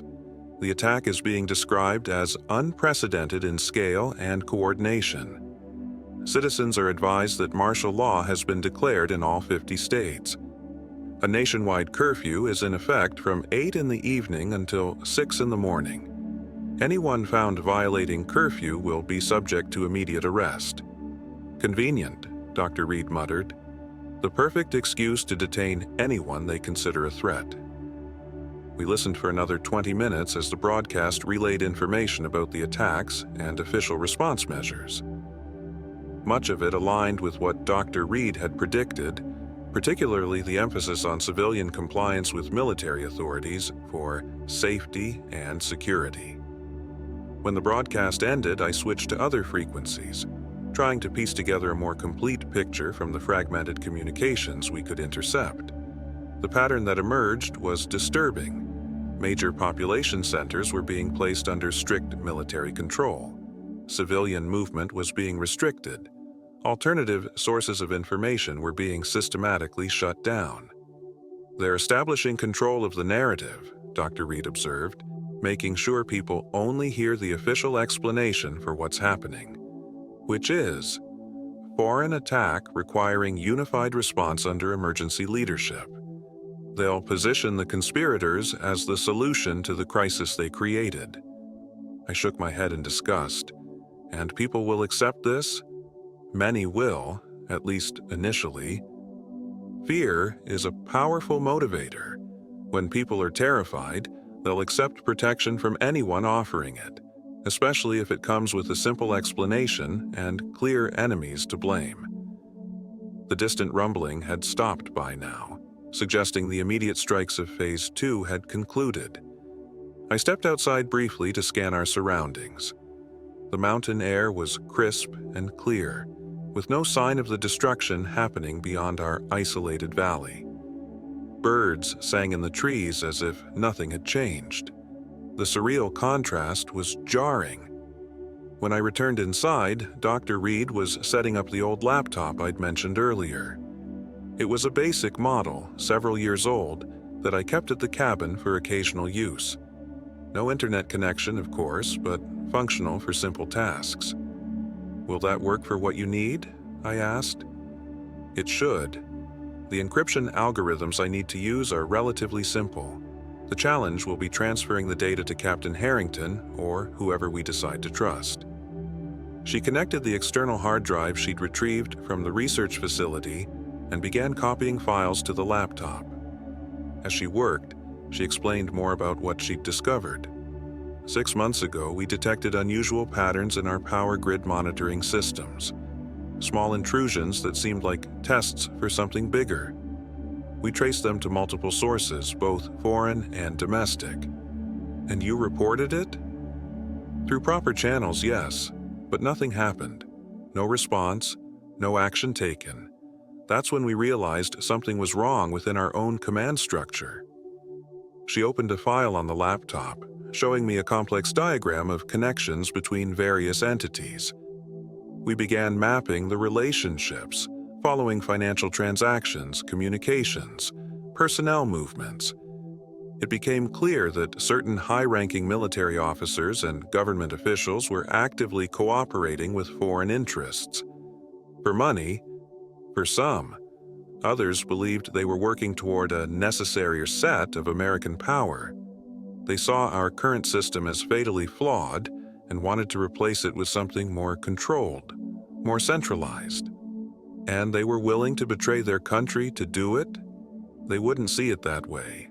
They'd call it saving the country from itself, from its own excess democracy, its inefficiencies, its internal conflicts. Her voice was bitter. Authoritarians always claim they're acting for the greater good. As she continued working on the encryption, I prepared a simple breakfast from the cabin supplies. Oatmeal with dried berries, coffee from my stores. We ate quickly, both aware that time might be limited. "We need to make contact with Captain Harrington again," Dr. Reed said as she finished her coffee. "The encryption is ready, but we need to coordinate the data transfer." I checked my watch. It was approaching 7 in the morning. He said to contact at the top of each hour. We've got about 15 minutes. While we waited, I took stock of our situation. The cabin was secure for now, but its isolation was both an advantage and a limitation. We were hidden, but also potentially trapped if hostile forces discovered our location. We had supplies for an extended stay, but limited mobility without the helicopter which sat exposed in the clearing. "We should consider moving the helicopter," I said. "It's too visible where it is." Dr. Reed nodded. "Can it be hidden somewhere?" "There's a ravine about half a mile east that might work. Steep sides, dense tree cover, not ideal for a quick departure, but better than leaving it in the open. Do it after we make contact with Harrington. I don't want to miss our window." At exactly 7, I tuned the radio to the frequency Captain Harrington had specified, 6950 kilohertz, and transmitted our call sign. After a moment of static, his voice came through clearly. "Kincaid, this is Harrington. Glad you made it through the night. Phase 2 has been implemented across all sectors. Situation is deteriorating rapidly." "We've observed the strikes," I replied. "What's your status?" "Secure for now. We've established 3 rally points in the mountains with approximately 150 personnel total. Mixture of National Guard, local law enforcement who refused compromised orders, and civilian volunteers with relevant skills." Dr. Reed took the microphone. "Captain, this is Dr. Reed. I've prepared the encrypted data package, We need a secure method for transfer. We have a field courier who can reach your location if you provide coordinates. Alternative is dead drop at a predetermined location. Dr. Reed and I exchanged glances. Giving our exact location was risky, but a dead drop meant exposure and movement, which carried its own dangers. The courier option seems safer, I said quietly to Dr. Reed, but only if we're certain Harrington is legitimate. She considered this. Ask for his secondary verification. I took the microphone back. Captain, before we proceed, we need secondary verification per protocol. There was a brief pause. Understood. Authentication phrase, vigilance is the price of liberty. Counter response required. Dr. Reed nodded in satisfaction and took the microphone. Counter response. But the power of accurate observation is commonly called cynicism. Authentication confirmed, Harrington replied. Dr. Reed, good to know you remember our training exercises. She smiled slightly. Hard to forget 3 weeks in Alaska testing comms failure scenarios. This exchange seemed to satisfy her concerns. She gave me a nod, indicating Harrington could be trusted. Captain, I said. Courier option accepted. These are our coordinates. I provided the location of my cabin, precise enough for someone who knew the area to find us, but not so exact that a casual interceptor would easily locate us. Received. Courier call sign Pinecone will arrive approximately noon today. Standard recognition protocols. Now, what's your supply situation? I outlined our resources: food, water, power, medical supplies. It wasn't extensive, but sufficient for 2 people for several weeks, if managed carefully. Good, Harrington said. Maintain position after data transfer. You're more valuable as an intelligence node than as active participants for now. We'll establish regular contact schedule after courier confirms delivery. Understood, I replied. Any other information we should know? Be advised, we've confirmed enemy drone activity throughout the region. Primarily surveillance, but some armed units as well. They're using thermal imaging to identify occupied structures in remote areas. Suggest minimal heat signature and underground shelter when possible. That was concerning. The cabin had good insulation, but would still show up on thermal imaging, especially with the fireplace in use. Acknowledged, I said. Any update on the broader situation? Foreign ground forces confirmed in multiple coastal areas, primarily specialized units rather than massed infantry. They're linking up with pre-positioned assets and compromised domestic forces. Urban centers are under lockdown. Official narrative is blaming hostile coalition for attacks while positioning emergency command structure as salvation. Just as expected, Doctor, Reed commented off microphone. What about resistance? I asked. Fragmented but growing. Multiple National Guard units have rejected compromised command chains. Some military bases are holding out against both foreign strikes and domestic betrayal. Civilian resistance forming in rural areas, though disorganized. Major weakness is information flow. They've seized control of mainstream networks and are jamming or monitoring alternative channels. Which is why Dr. Reed's evidence is so crucial, I said. Exactly. If we can get authenticated proof of the conspiracy to the right commanders, we can potentially rally significant forces against them. The radio crackled with interference, and Harrington's voice became less clear.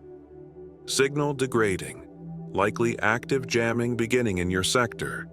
Switching to backup frequency now. Maintain radio silence until courier arrival unless emergency. Harrington out. The transmission ended, leaving us in silence except for random bursts of static. Dr. Reed switched off the radio to conserve power. I need to move the helicopter, I said. If they're using drones for surveillance, it's too exposed where it is. She nodded. I'll finish preparing the data package. Be careful out there. I grabbed my jacket and stepped outside. scanning the sky carefully before moving into the open. The morning was clear and still, with no sign of aircraft or drones. I walked quickly to the helicopter in the clearing and performed a rapid pre-flight check. Everything was still operational, though fuel was getting low after our journey from Billings. I started the engine and lifted off, keeping low to the terrain as I flew the short distance to the ravine I'd mentioned. It was a tight fit, requiring careful maneuvering between trees, but I managed to set the Bell 407 down in a position where it was almost completely concealed from aerial observation. The ravine walls would help mask any heat signature from the engine if I needed to use it again. After landing, I covered the helicopter with branches and foliage for additional camouflage, then made my way back to the cabin on foot. The walk gave me time to check the surrounding area for any signs of intrusion or surveillance. The forest seemed peaceful, but I knew appearances could be deceiving. Somewhere out there, the world was being reshaped by violence and betrayal. When I returned to the cabin, Dr. Reed had completed her preparations. The encrypted data was stored on a small flash drive, ready for transfer to Harrington's courier. She'd also created a backup on a second drive, which she intended to keep with us. "How long do you think we have before they start searching these areas systematically?" I asked as I warmed myself by the fire. "Hard to say. Their priorities will be urban control and military neutralization first. Rural areas are secondary concerns unless they contain strategic resources or known resistance." She paused. "But they know I escaped with the evidence. They'll be looking specifically for me, which means you're in danger by association." "I made my choice when I diverted from Billings," I said simply. "No regrets." She studied me with those intense eyes of hers. "Why did you help me? You could have completed your mission, returned to the airport, followed orders." I thought about this for a moment. When I saw what was happening, the precision of the attacks, the selective evacuations, the military's focus on containment rather than protection, something felt wrong. Your explanation made sense of what I was seeing, and I've never been good at following orders that didn't align with what I believed was right. She nodded slowly. "Well, I'm grateful. Without your help, I'd likely be dead or captured, and the evidence would be destroyed. Let's make sure it reaches the right people then. Make your risk worthwhile." We spent the next few hours preparing for the courier's arrival, alternating between watching our surroundings and monitoring radio frequencies for any useful information. The transmissions we could intercept painted an increasingly grim picture. Major cities were under full military control. Civilian movement was restricted. Alternative information sources were being shut down or jammed. Just before noon, I spotted movement in the trees about 200 yards from the cabin. A single figure moving carefully through the underbrush, pausing frequently to check their surroundings.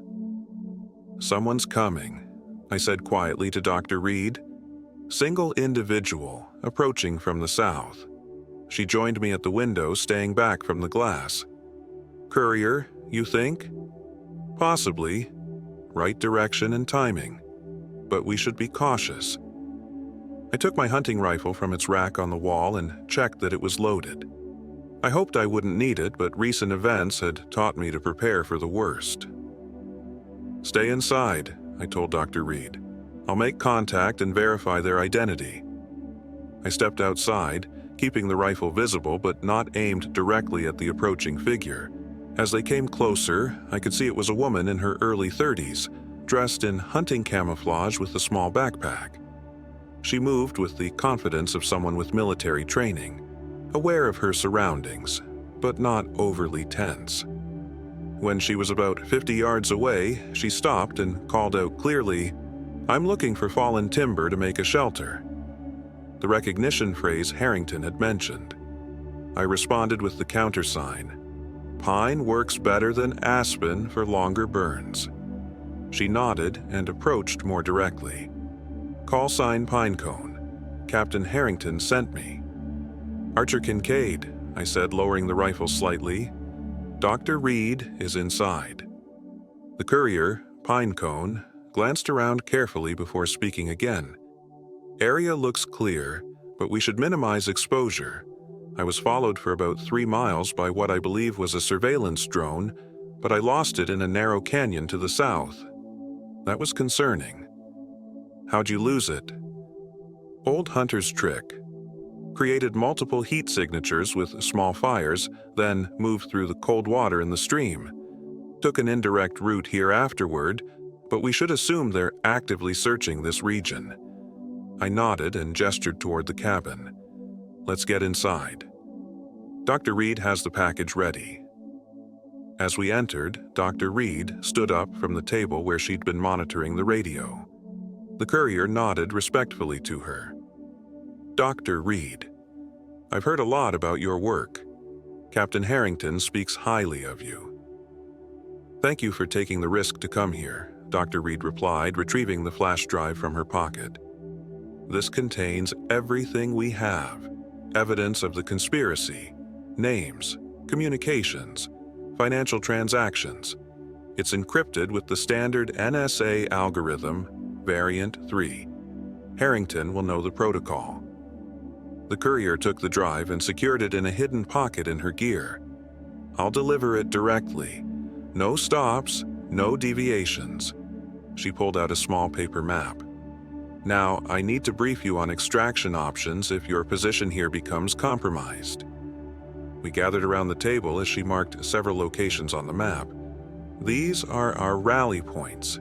Each has supplies, communications equipment, and at least some personnel. If you need to evacuate, head to whichever is closest based on your situation. What about transportation? I asked. I have the helicopter concealed nearby, but fuel is limited. We've established fuel caches here, here, and here, she said, marking additional locations. Small amounts, but enough for emergency use.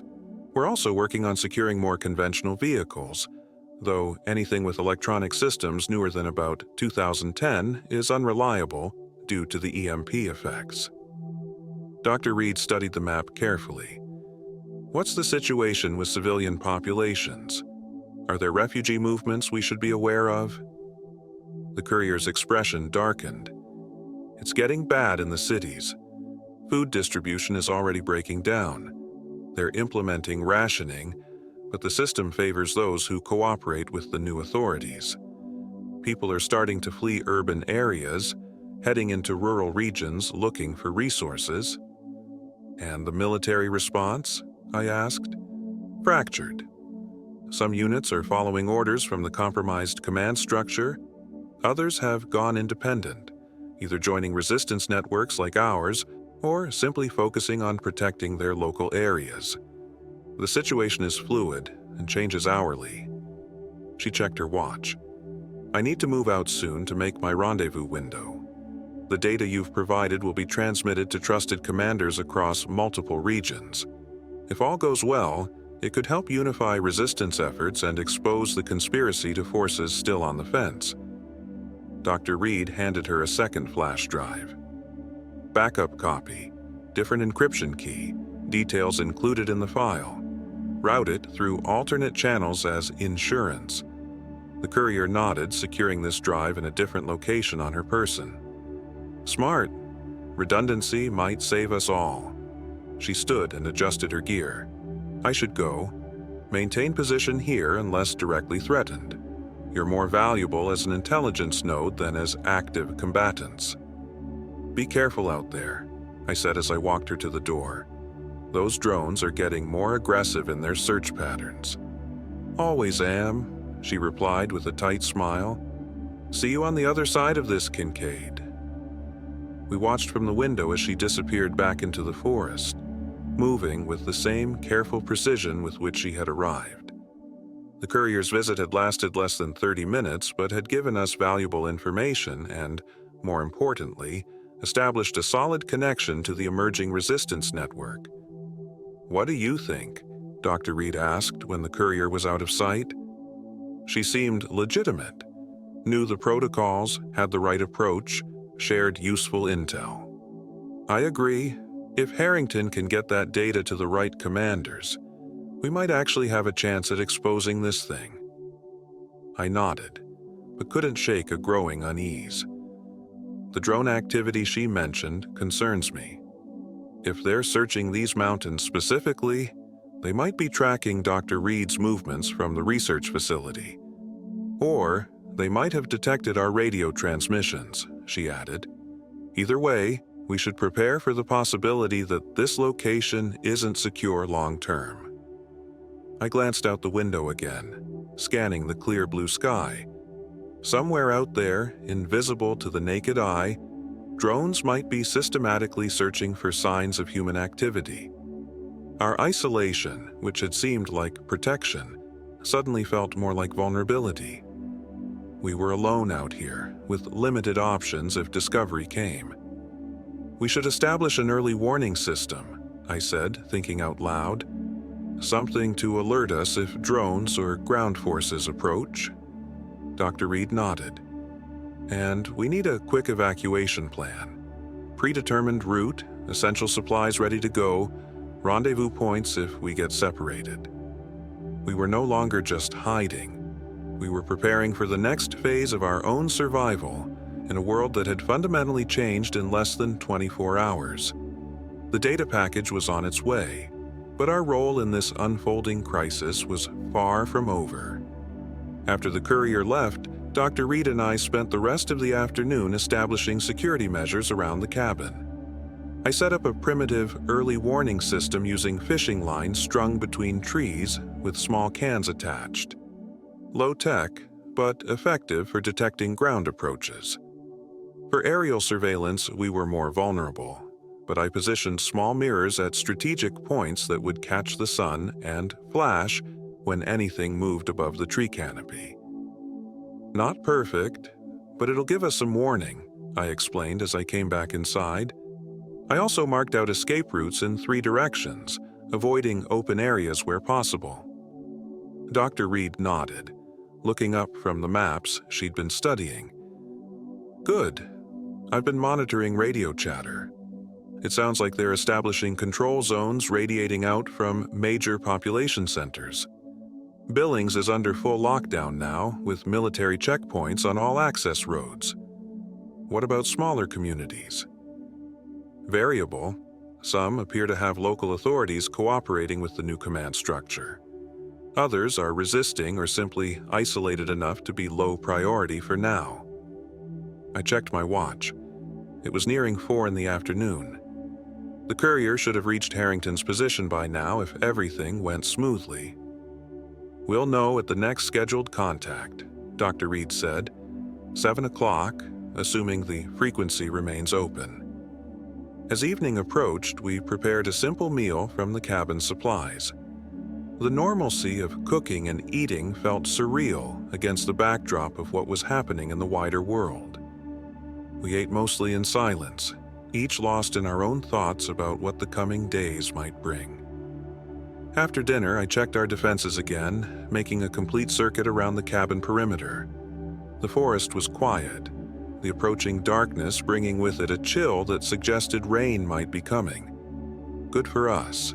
Bad weather would limit drone surveillance and reduce the effectiveness of thermal imaging.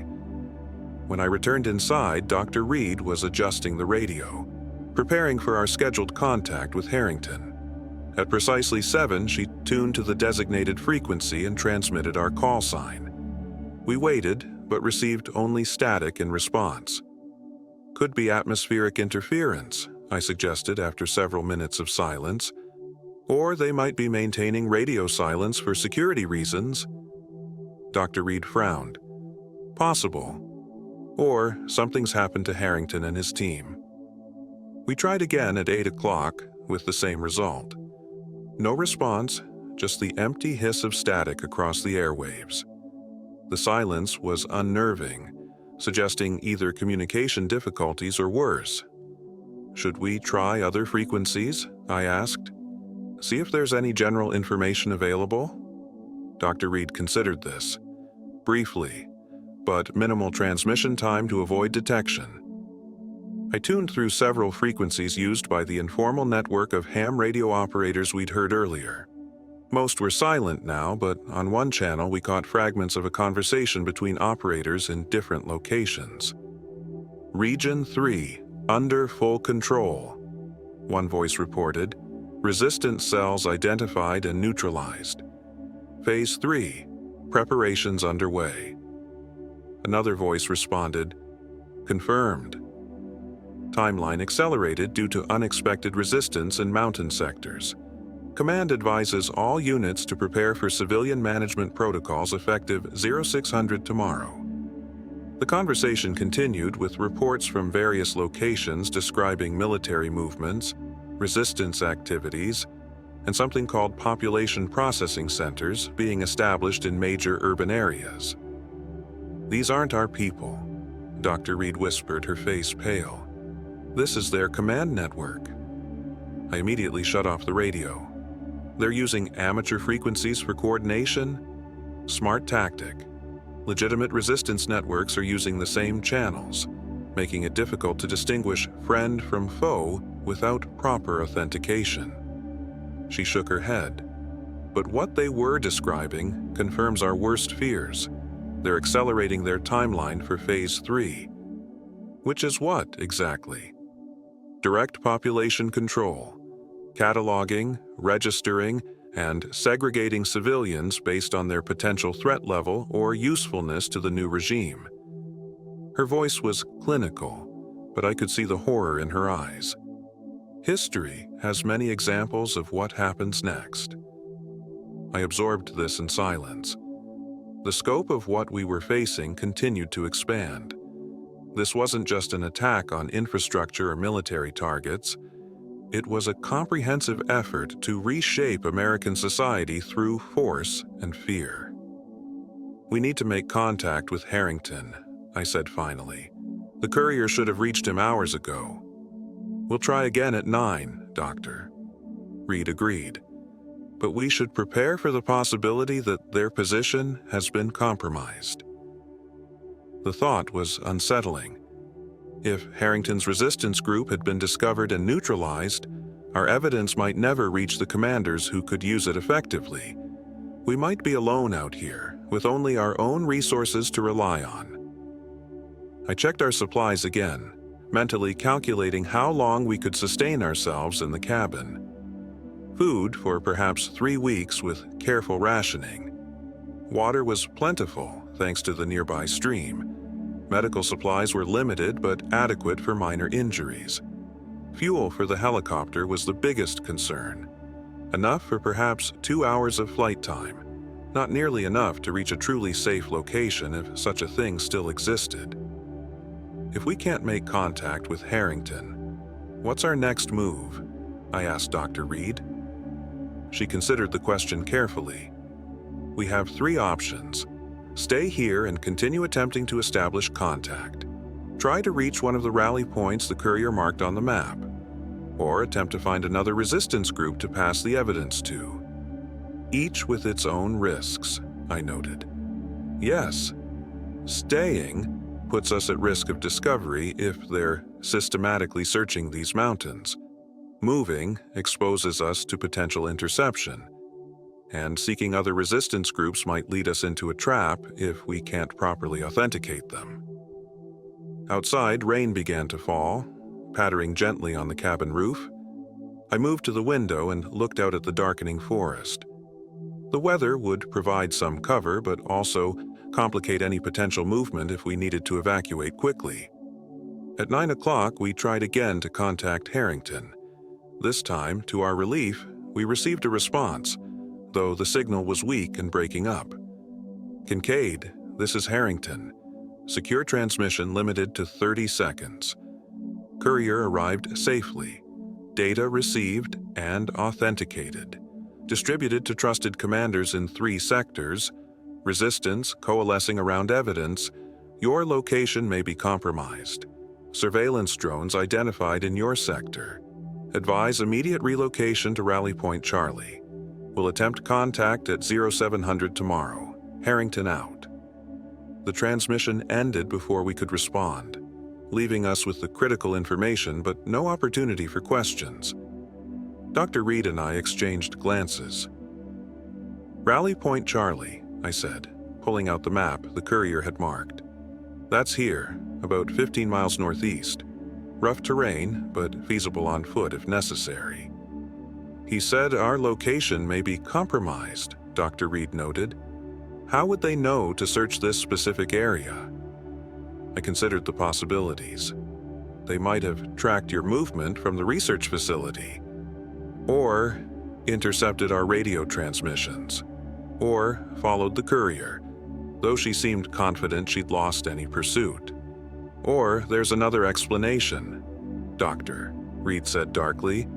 "Someone in Harrington's group could be compromised, feeding information to the enemy." I hadn't considered that, but it made sense. The infiltration had been extensive in official channels. Why not resistance groups as well? "If that's the case, Rally Point Charlie could be a trap," I said. "Exactly. We need to be extremely cautious about our next move." We discussed options for nearly an hour, weighing risks and benefits of various courses of action. Stay and potentially be discovered. Move to Rally Point Charlie and potentially walk into a trap. Attempt to reach a different rally point without authorization. None were ideal. Finally, I made a decision. We'll head toward Charlie, but not directly. We'll move parallel to the expected route, maintaining observation before making final approach. If anything seems wrong, we divert to Rally Point Alpha instead. Dr. Reed nodded. "Reasonable compromise. When do we move?" "Dawn. Better visibility, full day for travel. We'll use the night to prepare." We spent the next few hours gathering essential supplies and preparing the cabin for our departure. Everything we couldn't carry would be concealed or made to appear as if the cabin had been abandoned long before the attacks began.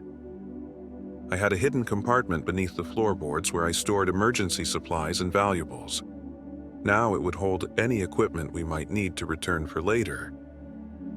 As midnight approached, the rain intensified, becoming a steady downpour that would make travel difficult, but would also mask our heat signatures from thermal imaging. A mixed blessing. I tried to get some sleep, knowing the journey ahead would be demanding, but rest was elusive. Every sound from outside, the creak of trees in the wind, the rustle of animals seeking shelter from the rain, triggered heightened awareness. After what felt like hours of fitful dozing, I gave up and returned to the main room. Dr. Reed was still awake, sitting by the dying fire, studying maps by the light of an oil lamp turned low. "Couldn't sleep either?" she asked without looking up. "Too much on my mind." She nodded. "I keep thinking about my colleagues at the research facility. Most of them had no idea what we'd discovered. They were just doing their jobs, monitoring systems, writing reports. When the attack came, they wouldn't have understood why they were targets. You think any survived? Unlikely. The facility was hit early and precisely. Whoever planned the attack knew exactly where it was and what it contained, despite its official cover as an environmental monitoring station." She finally looked up from her maps. "That level of intelligence suggests extensive preparation and high-level access to classified information. The conspirators you identified in your evidence. Yes, people with the authority to provide targeting data for the most sensitive installations." She shook her head. "The betrayal is almost incomprehensible in its scope." "What made you start investigating in the first place?" I asked. "When did you first suspect something was wrong?" Dr. Reed was quiet for a moment, organizing her thoughts. "It began with anomalies in our monitoring systems, small intrusions that seemed like standard cybersecurity probes. Nothing unusual at first. Our infrastructure faces constant attempted breaches. But these were different, more precise, targeting specific vulnerabilities that weren't publicly known. Inside information, I surmised. Exactly. When we reported it through proper channels and received no response, that was the first red flag. Then we began noticing patterns in the intrusions, testing different systems in sequence, as if methodically mapping our vulnerabilities. We started our own investigation, tracing the attacks back to their sources, and found domestic involvement. Yes, communications between certain officials and foreign entities discussing coordination of attacks, financial transactions suggesting payments for cooperation, personnel movements placing key conspirators in positions where they could facilitate the attacks when they began. She looked down at her hands. When we realized the scale of what we were uncovering, we knew we couldn't trust normal reporting channels. We began gathering evidence secretly, planning to take it directly to commanders we trusted. But somehow, they discovered what we were doing. That's when the attacks began. Number first came more subtle pressure, budget cuts, personnel transfers, security reviews. They were trying to disrupt our investigation without revealing their concern. When that didn't work, more direct action followed. 2 of our team died in apparent accidents within a month. Another disappeared during a vacation. And you kept going despite the danger? She met my eyes directly. What choice did we have? We'd uncovered evidence of the most significant betrayal in American history. If we stopped, millions would die or live under occupation, never knowing how it happened or who was responsible. I nodded, understanding her determination. In her position, I hoped I would have shown the same courage. When the attacks finally came, she continued, we were actually relieved in a way. At least the waiting was over. We had procedures in place to secure the evidence and get it out. Not everyone made it, but the truth did. She glanced at her case. Or it will, if we can get it to the right people. The rain continued to fall outside, providing a constant backdrop to our conversation. Occasionally, wind gusts would send water spattering against the windows, creating momentary distractions that kept us alert to our surroundings. Around 3 a.m, something changed in the rhythm of the night. A faint, pulsing sound barely audible beneath the rain. I held up a hand, signaling for silence, and moved carefully to the window. "What is it?" Dr. Reed whispered after a moment. "Drone," I replied quietly. "Low altitude, slow search pattern, probably using infrared despite the rain."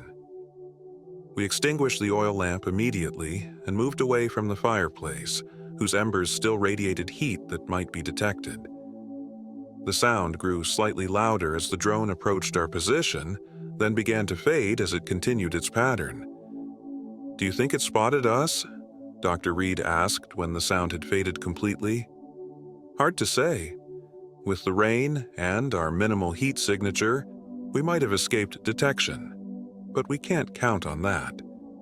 We should move now, not wait for dawn," she suggested. I considered this. Traveling at night in the rain through mountain terrain was dangerous, but remaining in a potentially compromised location might be more dangerous still. Agreed. Gather only what's essential. We travel light and fast.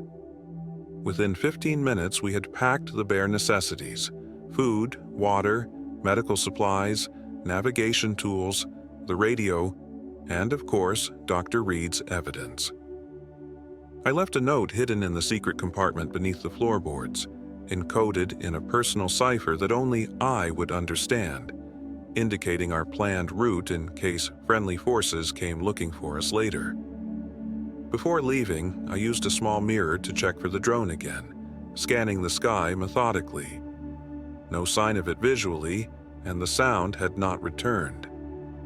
Either it had moved on to another search area, or it was maintaining position at a distance, perhaps calling in ground forces. "Ready?" I asked Dr. Reed as I shouldered my pack. She nodded, her face resolute despite the obvious fatigue. "Lead the way." We slipped out the rear door of the cabin and immediately moved into the forest. staying beneath the canopy where possible. The rain had turned the ground to mud, making our progress slower than I'd hoped, but also obscuring our tracks almost immediately. Small blessings. I led us on a circuitous route, avoiding obvious paths and open areas. My years of wilderness training and search and rescue experience proved invaluable now, allowing me to navigate in poor conditions while minimizing our visibility and exposure. After about an hour of steady movement, we paused in the shelter of a large rock outcropping to check our position and listen for pursuit. The rain had lessened somewhat, making it easier to hear our surroundings. No drones, no voices, no sign that our departure had been detected. "We're making good time," I told Dr. Reed, who was holding up remarkably well despite the difficult conditions. "At this pace, we should reach the vicinity of Rally Point Charlie by mid-afternoon." "Do you think Harrington's warning was legitimate?" she asked. "Or could it be misdirection?" "I don't know. But moving is safer than staying in place either way. And we're not committing to Charlie until we've observed it from a distance." She nodded, accepting the logic of our approach. We continued on, moving steadily northeast through the rugged terrain. The rain eventually stopped completely, replaced by a heavy mist that clung to the trees and reduced visibility to about 50 yards. Good cover for us, but also for any potential threats. As dawn approached, the forest began to lighten around us, the dark shapes of trees emerging from the mist like sentinels. We had covered perhaps 5 miles, a third of the distance to Rally Point Charlie. Not as far as I'd hoped, but reasonable given the conditions and our need for caution. "We should find a temporary shelter," I suggested. "Rest for a few hours while it's light, then continue when darkness provides cover again." Dr. Reed agreed, and we located a small depression beneath the roots of a fallen tree that offered some protection from both the elements and potential aerial observation. We ate sparingly from our supplies, then took turns keeping watch while the other rested. During my watch, I reflected on how quickly life had changed. Just over 24 hours ago, I had been performing a routine rescue mission, unaware that the world I knew was about to collapse. Now, I was hiding in the wilderness with a woman targeted for assassination, carrying evidence of a conspiracy so vast it was difficult to comprehend. I touched my grandfather's bolo tie, drawing comfort from the familiar object. My grandmother's wisdom echoed in my mind. "When everything is chaos, return to what you know to be true." What I knew to be true was simple. People had betrayed their oaths and their country. Others were fighting to expose that betrayal. And I had chosen my side in this conflict, for better or worse. As the morning wore on, the mist began to thin, allowing glimpses of the sky above. I watched carefully for drones or other aircraft, but saw nothing suspicious. Either we had successfully evaded detection, or the search had moved to another area. Or, most concerning, they knew exactly where we were, and were simply waiting for the right moment to strike. We needed to keep moving, to reach Rally Point Charlie or determine if it was a trap. The evidence Dr. Reed carried was too important to risk losing, and every hour brought new developments in the unfolding crisis across the country. Our personal survival mattered only insofar as it allowed that evidence to reach those who could use it effectively. With that sobering thought, I woke Dr. Reed from her brief rest. It was time to continue our journey into an uncertain future, where the line between friend and foe had become dangerously blurred, and the world we had known was rapidly fading into memory. We continued our journey toward Rally Point Charlie throughout the day, moving carefully through the forested mountain terrain. The weather had cleared somewhat, which improved visibility but also made us more vulnerable to aerial observation. I kept us under tree cover whenever possible, avoiding open areas and ridgelines where we might be spotted. Dr. Reed proved remarkably resilient for someone who had spent most of her career behind a desk. She maintained a steady pace, rarely complained, and followed my instructions without question. Her determination was evident in every step. The weight of what she carried, both physically in her pack and metaphorically in her knowledge, seemed to drive her forward despite exhaustion. By mid-afternoon, we had covered another 5 miles, bringing us within striking distance of Rally Point Charlie. According to the courier's map, it was located in an old forestry service cabin near a small mountain lake. Defensible position, natural water source, multiple escape routes, a logical choice for a resistance outpost. We should observe from a distance before approaching, I told Dr. Reed as we paused to rest and check our bearings. If it's a trap, there will be signs. What kind of signs? She asked. Too much activity or too little. Improper security procedures. Unusual equipment. Anything that doesn't fit with legitimate resistance operations. I studied the map again. There's a ridge overlooking the lake from the south. We can reach it by dusk, observe overnight, and decide whether to approach in the morning. She nodded her agreement, and we continued on, adjusting our route to reach the observation point I'd identified. The terrain became steeper and rockier, slowing our progress but offering better concealment. As the sun began to dip toward the western horizon, we reached the ridge and found a position with good visibility of the lake and cabin below. I took a pair of compact binoculars from my pack and carefully surveyed the area. The cabin appeared quiet at first glance. No obvious activity outside, no vehicles visible, no signs of fortification. That itself was concerning. A resistance outpost should have lookouts, perimeter security, some visible indication of readiness. "What do you see?" Dr. Reed asked quietly. "Nothing. That's what bothers me. If this is Harrington's outpost, where are the security measures?" We watched for nearly an hour as the light faded. Just as I was beginning to think the location had been abandoned, I caught movement near the cabin, a figure emerging briefly to scan the surroundings before disappearing inside again. "There's someone there," I reported. "Just one person that I can see. Behavior suggests security consciousness, but minimal presence. Could the others be inside? Possible. Or this could be an advanced position with minimal staffing."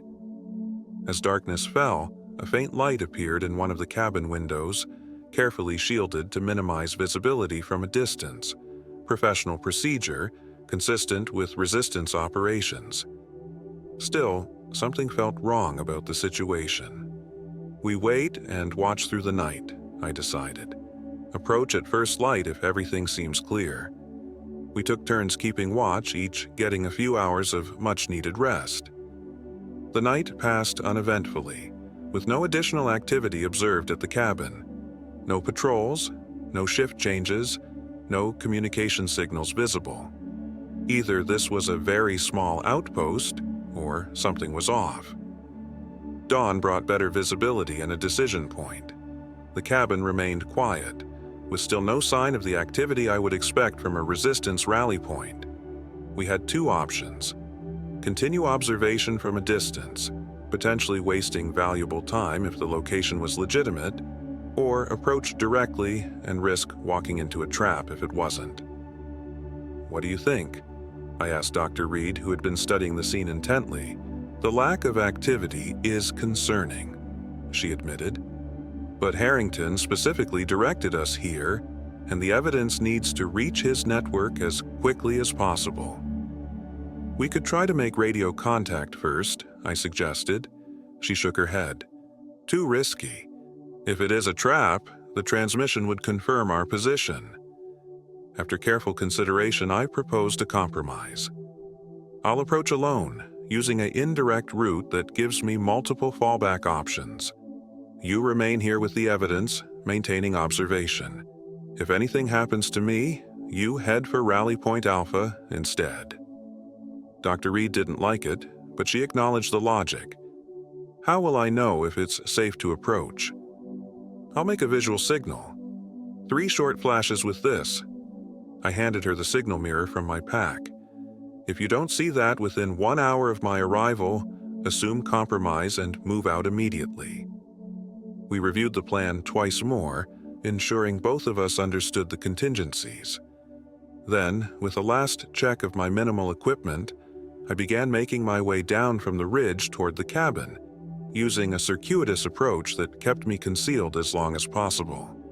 It took nearly 40 minutes to reach the edge of the clearing where the cabin stood. I paused there, observing for any signs of surveillance or security measures. Nothing obvious, which continued to concern me. A legitimate resistance outpost should have early warning systems, lookouts, something to alert them of approach. I moved forward cautiously, approaching from an angle that gave me cover until the last possible moment. When I was about 50 yards from the cabin, the door opened and a figure emerged. Male, military bearing, armed but with weapon not raised. He spotted me immediately despite my attempts at concealment. "That's far enough," he called out. "Identify yourself." "Archer Kincaid," I replied, standing my ground. "Captain Harrington sent me." The man nodded slightly. "Authentication phrase?" I provided the phrase I'd been given. "Vigilance is the price of liberty." "Counter response?" he asked, his posture relaxing slightly but his hand still near his weapon. "The power of accurate observation is commonly called cynicism," I replied, using the response Dr. Reed had given earlier. The man seemed satisfied with this exchange. "Lieutenant Marcus Walsh, Montana National Guard. Captain Harrington sent word you might be coming." "Where is everyone else?" I asked, still not moving closer. "This is supposed to be Rally Point Charlie." Walsh's expression tightened. "We had to disperse. Drone surveillance identified this location yesterday afternoon. Most personnel relocated to alternative positions to avoid presenting a concentrated target." That explained the minimal presence, but raised other questions. Why maintain the position at all if it's compromised? To direct any friendlies who might approach, like yourself. We're maintaining minimal footprint, just me and 2 others inside. We rotate every 12 hours to avoid detection patterns. It sounded plausible, but I remained cautious. I need to speak with Harrington directly. Not possible at the moment, communications blackout except for scheduled windows. Next contact is at noon. He glanced at the sky, then back to me. "You should come inside. Aerial surveillance has been increasing in this sector." I hesitated, then made a decision. "I have a companion observing from a distance. I need to signal that it's safe to approach." Walsh nodded. "Do it quickly. We detected drone activity about 3 miles west of here an hour ago. Pattern suggests they're searching systematically." I moved to a position with clear line of sight to the ridge where Dr. Reed was watching and signaled with the mirror. 3 distinct flashes. After a moment, I saw a single flash in response. She had received the signal and would be approaching. Walsh led me to the cabin where I met his 2 companions, a female National Guard medic named Ramirez and a civilian radio operator introduced only as Harding. The interior was sparse but organized with communications equipment, weapons, and supplies arranged efficiently. "How long has this position been active?" I asked, still assessing the situation. "Established 36 hours ago as part of the initial resistance network," Walsh explained.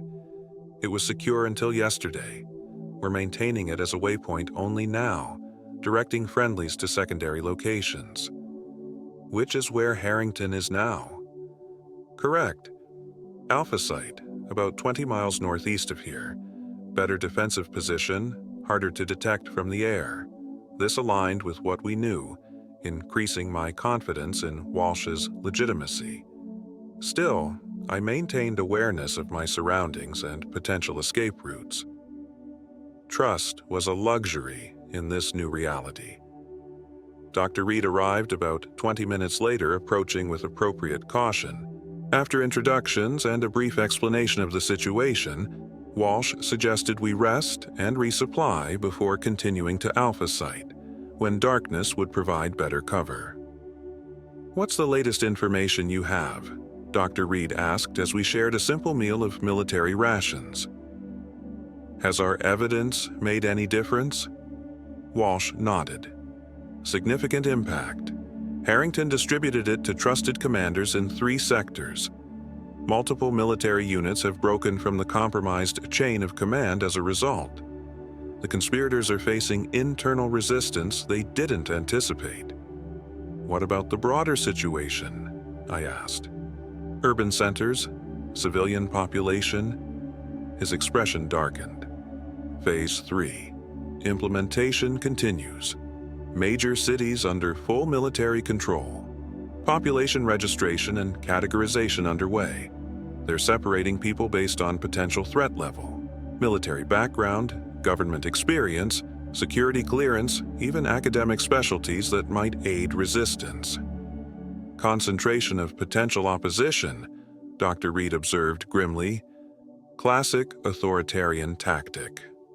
"Exactly.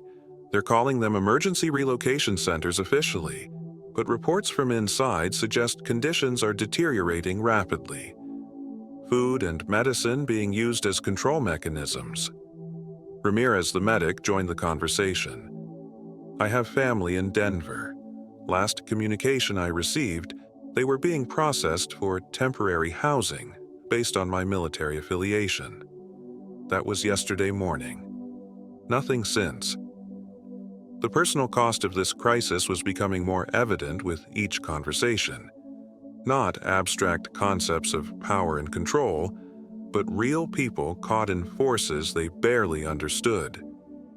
"What about foreign troops?" I asked, returning to the strategic picture. "Any confirmation of ground forces?"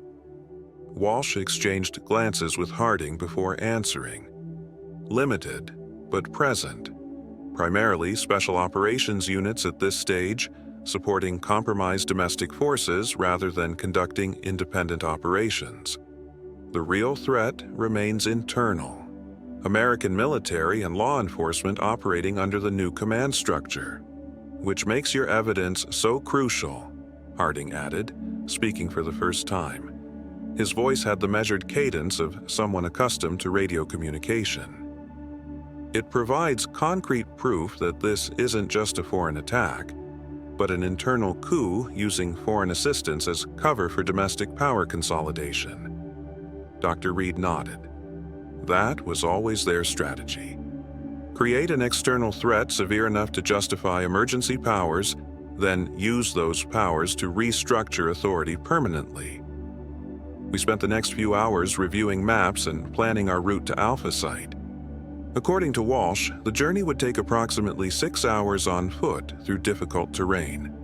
Traveling at night would reduce the risk of aerial detection, but introduce other challenges: navigation errors, physical hazards, wildlife encounters.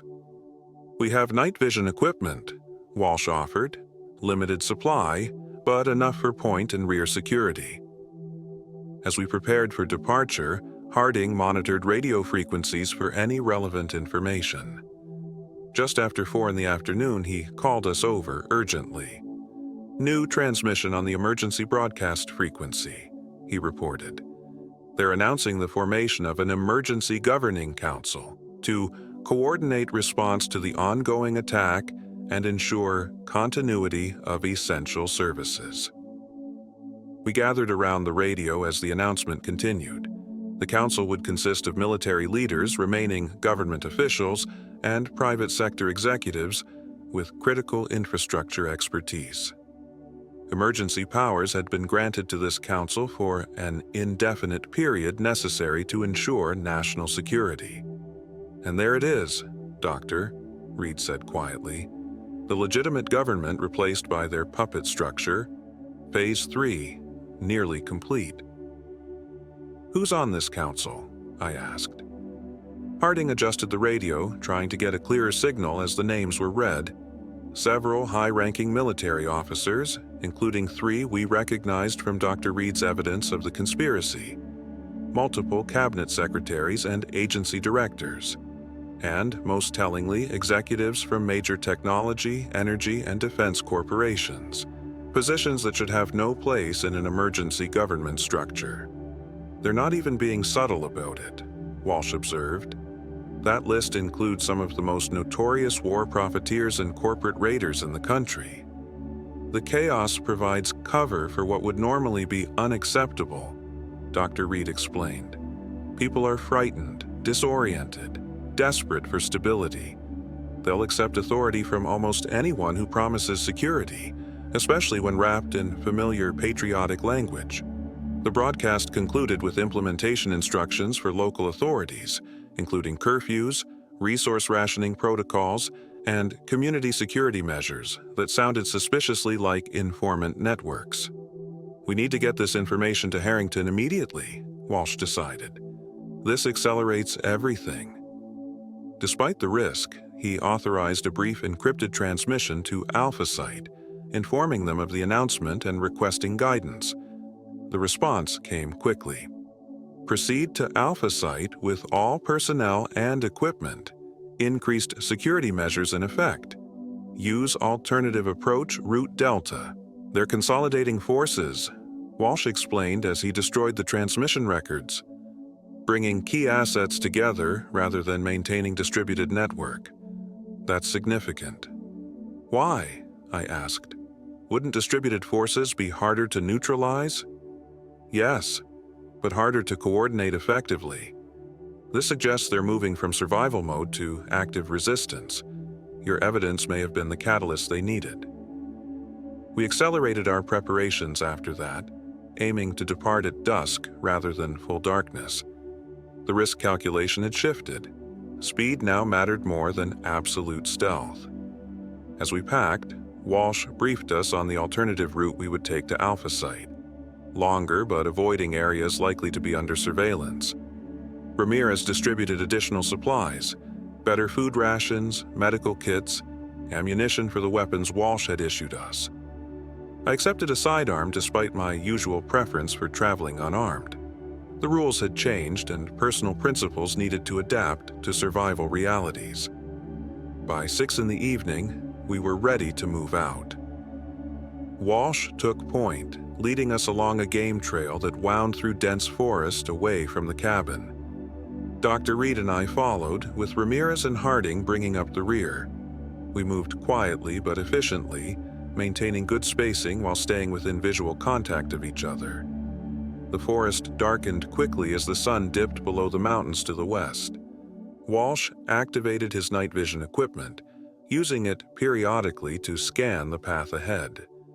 The rest of us relied on natural adaptation to the growing darkness, moving more slowly but still making steady progress along the route. About an hour into our journey, Walsh suddenly raised his fist, the universal signal to halt. We froze in place, straining to identify what had triggered his alarm. For several long moments, there was nothing but the normal sounds of the forest at dusk, birds settling, small animals moving through underbrush. Then I heard it too, a faint mechanical whine, barely audible but distinctive. Drone moving slowly from west to east, following the valley we were traversing. Walsh signaled us to take cover, and we quickly concealed ourselves beneath trees and behind rocks. The sound grew gradually louder as the drone approached our position.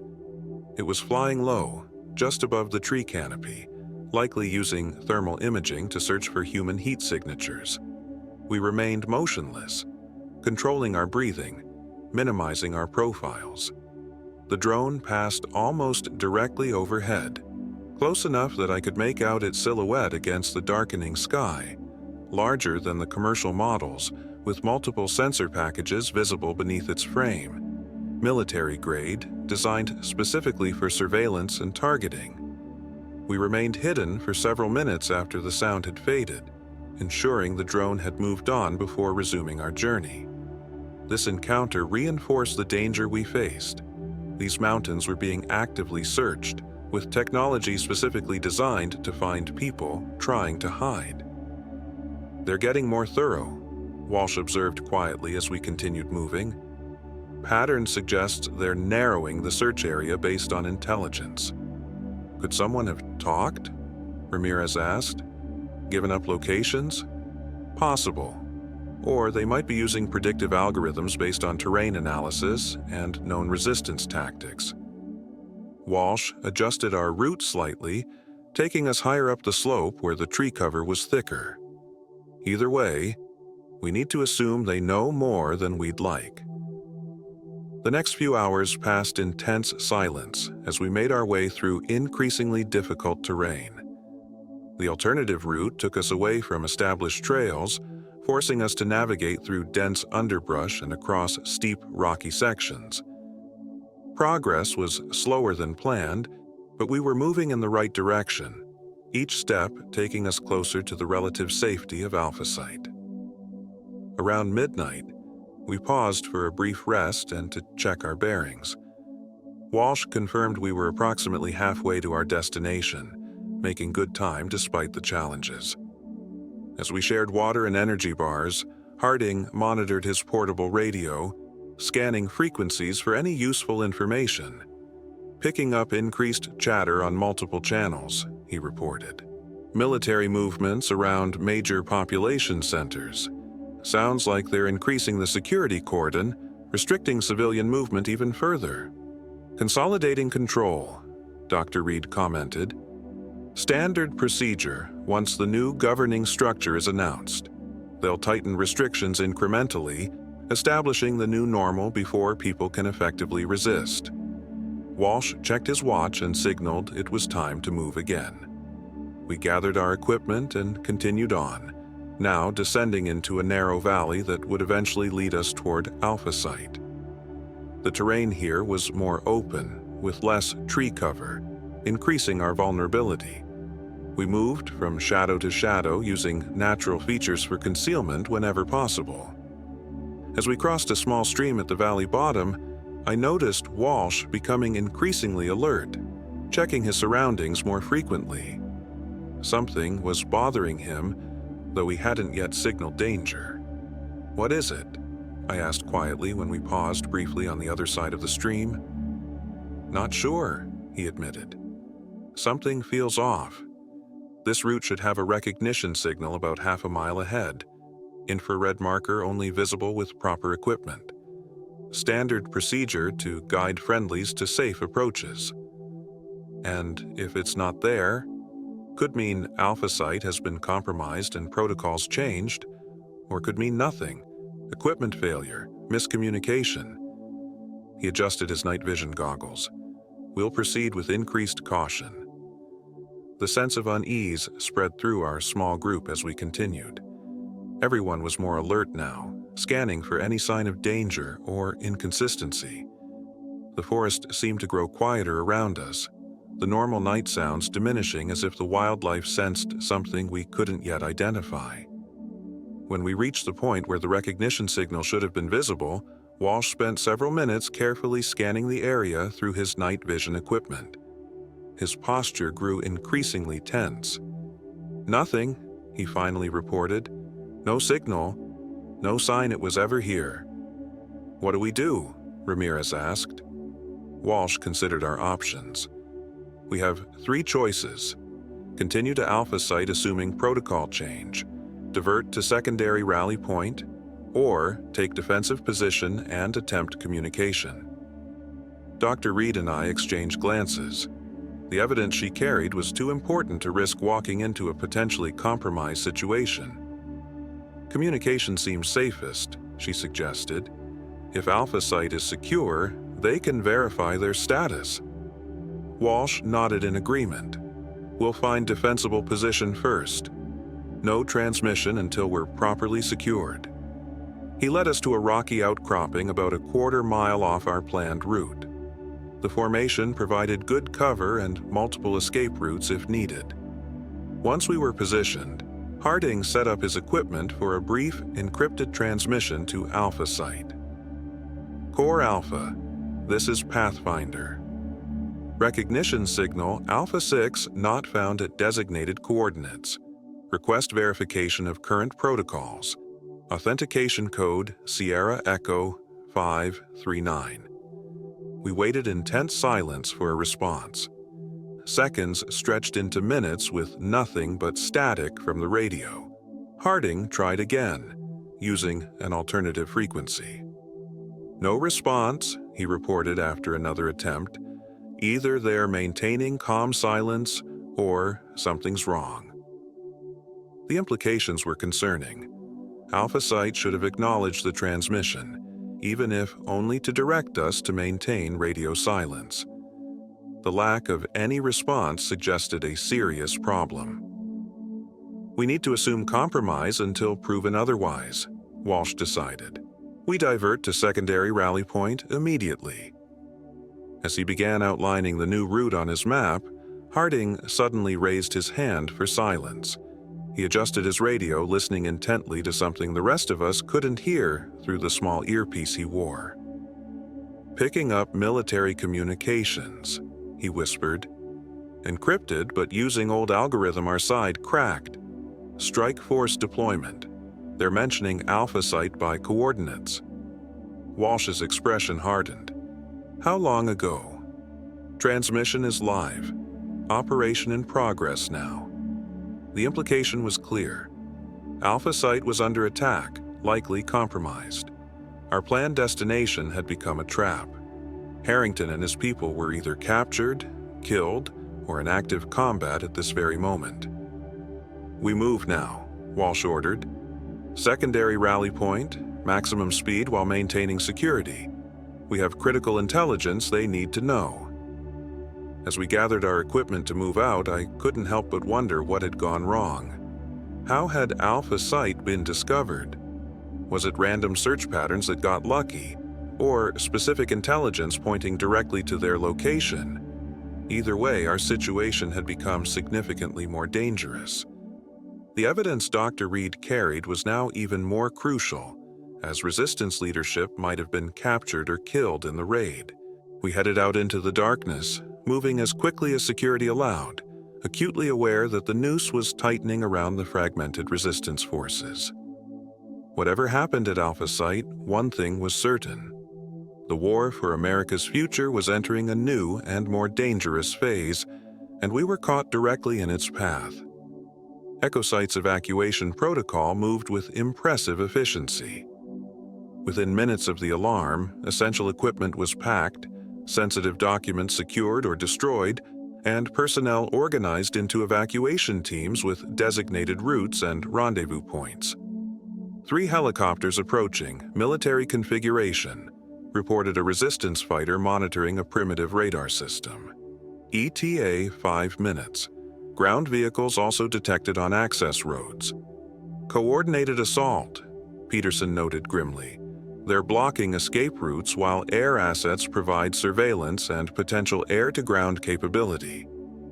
Dr. Reed approached us, her expression tense but determined. "The evidence distribution is complete. What matters now is getting as many people out as possible to continue the resistance elsewhere." Peterson nodded in agreement. "Evacuation teams. Proceed according to plan. Utilize all secondary and tertiary routes. Defense team will delay pursuers to maximize successful extraction probability."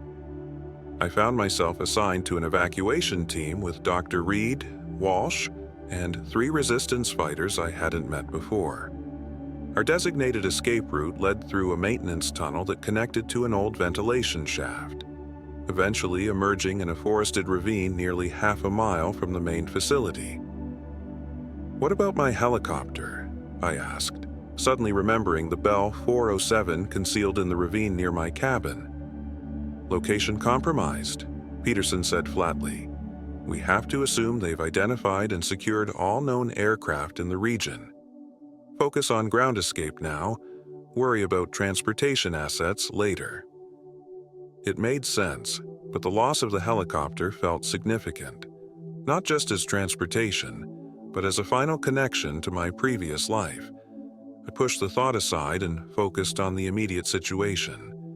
Our team moved quickly through the maintenance tunnel, guided by a resistance fighter who knew the facility's layout intimately. The passage was narrow and damp, forcing us to move single file through sections where support beams had partially collapsed. This tunnel network was part of the original mine, our guide explained as we navigated a particularly tight section. The Resistance mapped it all out months ago as potential evacuation routes. The foresight was impressive. These people had been preparing for worst-case scenarios long before the actual attacks began. It spoke to a level of awareness about the fragility of our normal systems that most Americans had never considered. As we progressed deeper into the tunnel system, we could hear muffled explosions from the direction of the main facility. The defense team was engaging the attackers, buying time for the evacuation teams to escape. "How many stayed behind?" I asked Walsh quietly. 8 volunteers, he replied. "Minimal chance of survival, but they knew that when they volunteered. Their sacrifice may save dozens." The cold calculus of resistance warfare was becoming clearer. Difficult choices made with full awareness of the costs. These weren't reckless fighters, but committed individuals making deliberate sacrifices for a cause they believed justified the ultimate price. We reached a junction where the maintenance tunnel connected to the ventilation shaft, a vertical passage with metal rungs embedded in the rock wall. Our guide led the way up, followed by Dr. Reed, then the rest of us in sequence. The climb was challenging, especially in our exhausted state, but adrenaline provided the necessary energy. After what felt like hours but was probably only 20 minutes, we reached the upper exit, a rusted grate that had been modified for quick release from the inside. Our guide manipulated a hidden mechanism, and the grate swung open, revealing the forested ravine beyond. We emerged cautiously, scanning for any sign of enemy forces.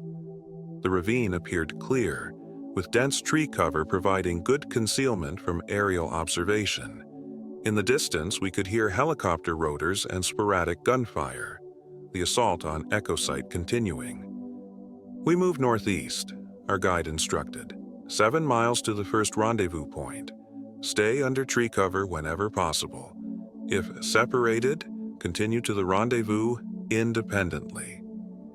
The journey through the mountainous terrain was grueling. We maintained a pace that balanced speed with stealth, using natural features for concealment while covering ground as quickly as possible. Everyone was pushed to their physical limits after days of minimal rest and high stress. Despite the danger, I found myself admiring the wild beauty of the landscape. Montana had always been a place of rugged independence, its vast spaces and challenging terrain shaping people who valued self-reliance and personal freedom. Now those same characteristics were providing sanctuary for those resisting the forces trying to reshape the nation through violence and deception. Several hours into our trek, we heard helicopters approaching again. Everyone immediately sought cover, pressing ourselves against rock formations and under fallen trees to minimize visibility. 3 military helicopters passed overhead, Blackhawks with door gunners clearly visible. They were flying in a search pattern, moving slowly and methodically through the area. Whether they were tracking our specific group or conducting a general sweep was impossible to determine. "They're putting significant resources into finding us," Walsh observed after the aircraft had passed. "This isn't just about capturing resistance fighters. They want Dr. Reed specifically, even though the evidence has already been distributed. It's about narrative control," Dr. Reed explained as we carefully resumed movement. "They need to capture me alive to force a public recantation, make me say the evidence was fabricated, that there was no conspiracy, just foreign attackers and patriotic Americans responding to the crisis. Would anyone believe that?" I asked. Some would. Enough to create doubt, which is all they need. Absolute truth isn't their goal, just sufficient confusion to prevent unified resistance. It was a sobering thought. Even with the evidence distributed, the battle for public perception remained critical. The conspirators controlled most mainstream information channels and could shape the narrative for the majority of Americans who weren't directly connected to resistance networks. We reached the first rendezvous point around sunset, a small hunting cabin well hidden in a dense stand of pine trees. No one was there when we arrived, but our guide assured us this was expected. Each evacuation team has a different arrival window to prevent clustering, he explained. We're the third group scheduled for this location. Others should arrive through the night. The cabin was basic but functional, with supplies cached for exactly this scenario: food, water, medical kits, ammunition, and communications equipment. We took the opportunity to rest briefly and treat minor injuries sustained during our escape. Walsh established a defensive perimeter with the other fighters, while Dr. Reed attempted to make contact with other resistance elements using a specialized radio designed to avoid detection. "Sporadic communications only," she reported after several attempts. "Some evacuation teams have reached safety. Others unaccounted for. Defense team at Echo Site was overrun approximately 2 hours after we left." No one spoke for a moment, each of us processing the implications. 8 people had sacrificed themselves to buy us time. Whether they were dead or captured was unknown, but neither outcome was good. "Any word on Peterson?" Walsh asked finally. "Negative. His team took a different route. No confirmation of status yet." As night fell fully, other evacuees began to arrive at the cabin. First a group of 4, then 3 more about an hour later. Each brought fragments of information about the assault on Echo Site and the status of other evacuation teams. "They hit hard and fast," reported a communications specialist who had been among the last to leave. "At least 30 ground troops with air support. Professional operators, not just National Guard. The defense team held them for almost 40 minutes before being overwhelmed." "Any idea how they found the site?" Walsh asked. "Peterson suspected a tracking device planted on someone who arrived recently," the specialist replied, glancing meaningfully at our group. "No accusations, but the timing is suspicious. Echo Site was secure for days until shortly after you arrived." The implication was clear. Someone in our party might have unknowingly led the enemy to the resistance base. Everyone began subtly checking their equipment and clothing for anything unusual. I remembered something from my search and rescue training about tracking devices and pulled out my knife. "Everyone, check the seams of your clothing, the soles of your boots, any equipment you were given at the airport or research facility. Modern trackers can be as small as a button." We conducted a methodical search of everything we carried. Initially, nothing seemed suspicious, until Ramirez examined the medical kit she'd been given at Echo Site. "This isn't standard issue," she said, holding up a small package labeled as emergency antibiotics. "The packaging is wrong, and it's heavier than it should be." Walsh carefully opened the package to reveal what appeared to be legitimate medication, but with a small electronic device embedded in the plastic casing. "Tracker," he confirmed grimly. "Military grade, probably activated remotely when they wanted to locate us." "But who gave it to you?" I asked Ramirez. "Medical officer at Echo Site. Older man, said his name was Garrett. Gave me supplies when we first arrived." Walsh's expression darkened. "There's no medical officer named Garrett assigned to Echo Site. We have an infiltrator." The revelation sent a chill through the group. If the resistance had been infiltrated at Echo Site, other locations could be compromised as well. No one was above suspicion now. "We destroy the tracker immediately," Dr. Reed decided. "Then we need to warn other elements about the infiltration and change rendezvous protocols." Walsh disabled the tracking device by crushing it completely, then burning the remains in the cabin's small wood stove. Dr. Reed used the radio to send encoded warnings to other resistance cells, using authentication procedures that would verify the legitimacy of the warning. "We can't stay here," our guide said once communications were complete. "If they tracked us to Echo Site, they may have this location as well." We moved to Contingency Point Delta, instead of continuing with the original evacuation plan. No one argued. Within minutes, we had gathered essential supplies and were moving out again, despite exhaustion and the challenges of nighttime navigation. The stakes were too high to risk remaining in a potentially compromised location. The night journey was particularly difficult. Cloud cover obscured the stars, leaving us in near total darkness as we traversed unfamiliar terrain. Our guide relied on a compass and detailed knowledge of the area to keep us moving in the right direction, but progress was painfully slow. Around midnight, we heard the distant sound of vehicles on mountain roads, heavy engines laboring up steep grades. Military transports, almost certainly, moving troops into position to continue the search when daylight returned. "They're establishing a perimeter," Walsh observed. "Standard procedure for high-value target search operations. They'll close the noose gradually, sweeping inward sector by sector." "How wide a perimeter?" I asked. "Based on the vehicle movements, probably 15 to 20 miles radius from Echo Site, covering all likely escape routes and potential hiding places." It was a massive commitment of resources, underscoring how badly the conspirators wanted to capture Dr. Reed and anyone else who had seen her evidence. Despite the information already being distributed, they clearly believed controlling the narrative remained possible if they could capture key resistance figures. We adjusted our route to avoid likely roadblocks and search areas, taking an even more circuitous path toward the new rendezvous point. The going was painfully slow, with numerous stream crossings and difficult terrain features that had to be navigated in near darkness.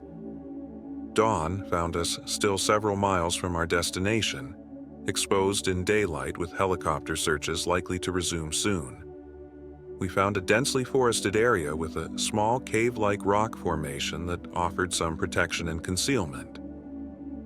"Rest here through the day," our guide decided. "Move again after dark. Less chance of aerial detection." It was a reasonable plan given our exhausted state and the dangers of daylight movement. We established a rotating watch schedule and tried to get some rest in the limited shelter. During my watch shift, Dr. Reed joined me at the edge of our concealment, gazing out at the mountains stretching into the distance. "Do you think we'll make it?" she asked quietly. "To the rendezvous? Or through all this?" I replied. "Both, I suppose. The odds seem to be stacking against us with each passing hour." I considered this honestly. The immediate journey is challenging, but feasible with proper caution.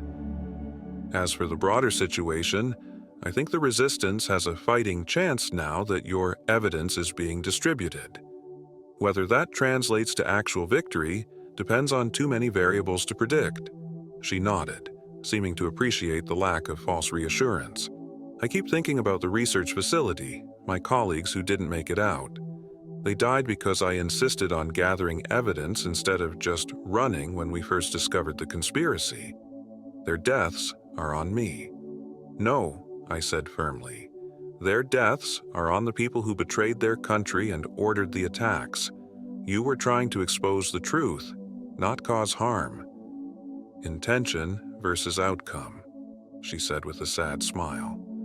An old philosophical debate that feels much less abstract when lives are actually at stake. I understood her guilt. As a search and rescue pilot, I'd experienced similar feelings when missions went wrong despite best efforts. The weight of responsibility, whether logical or not, was a burden many in crisis response roles carried. "Your evidence gives meaning to their sacrifice," I offered. "Without it, they would have died anyway when the attacks came, but with no chance for justice or accountability afterward."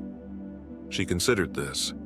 "Perhaps, if the evidence actually leads to accountability in the end." It was a significant if, given the current situation.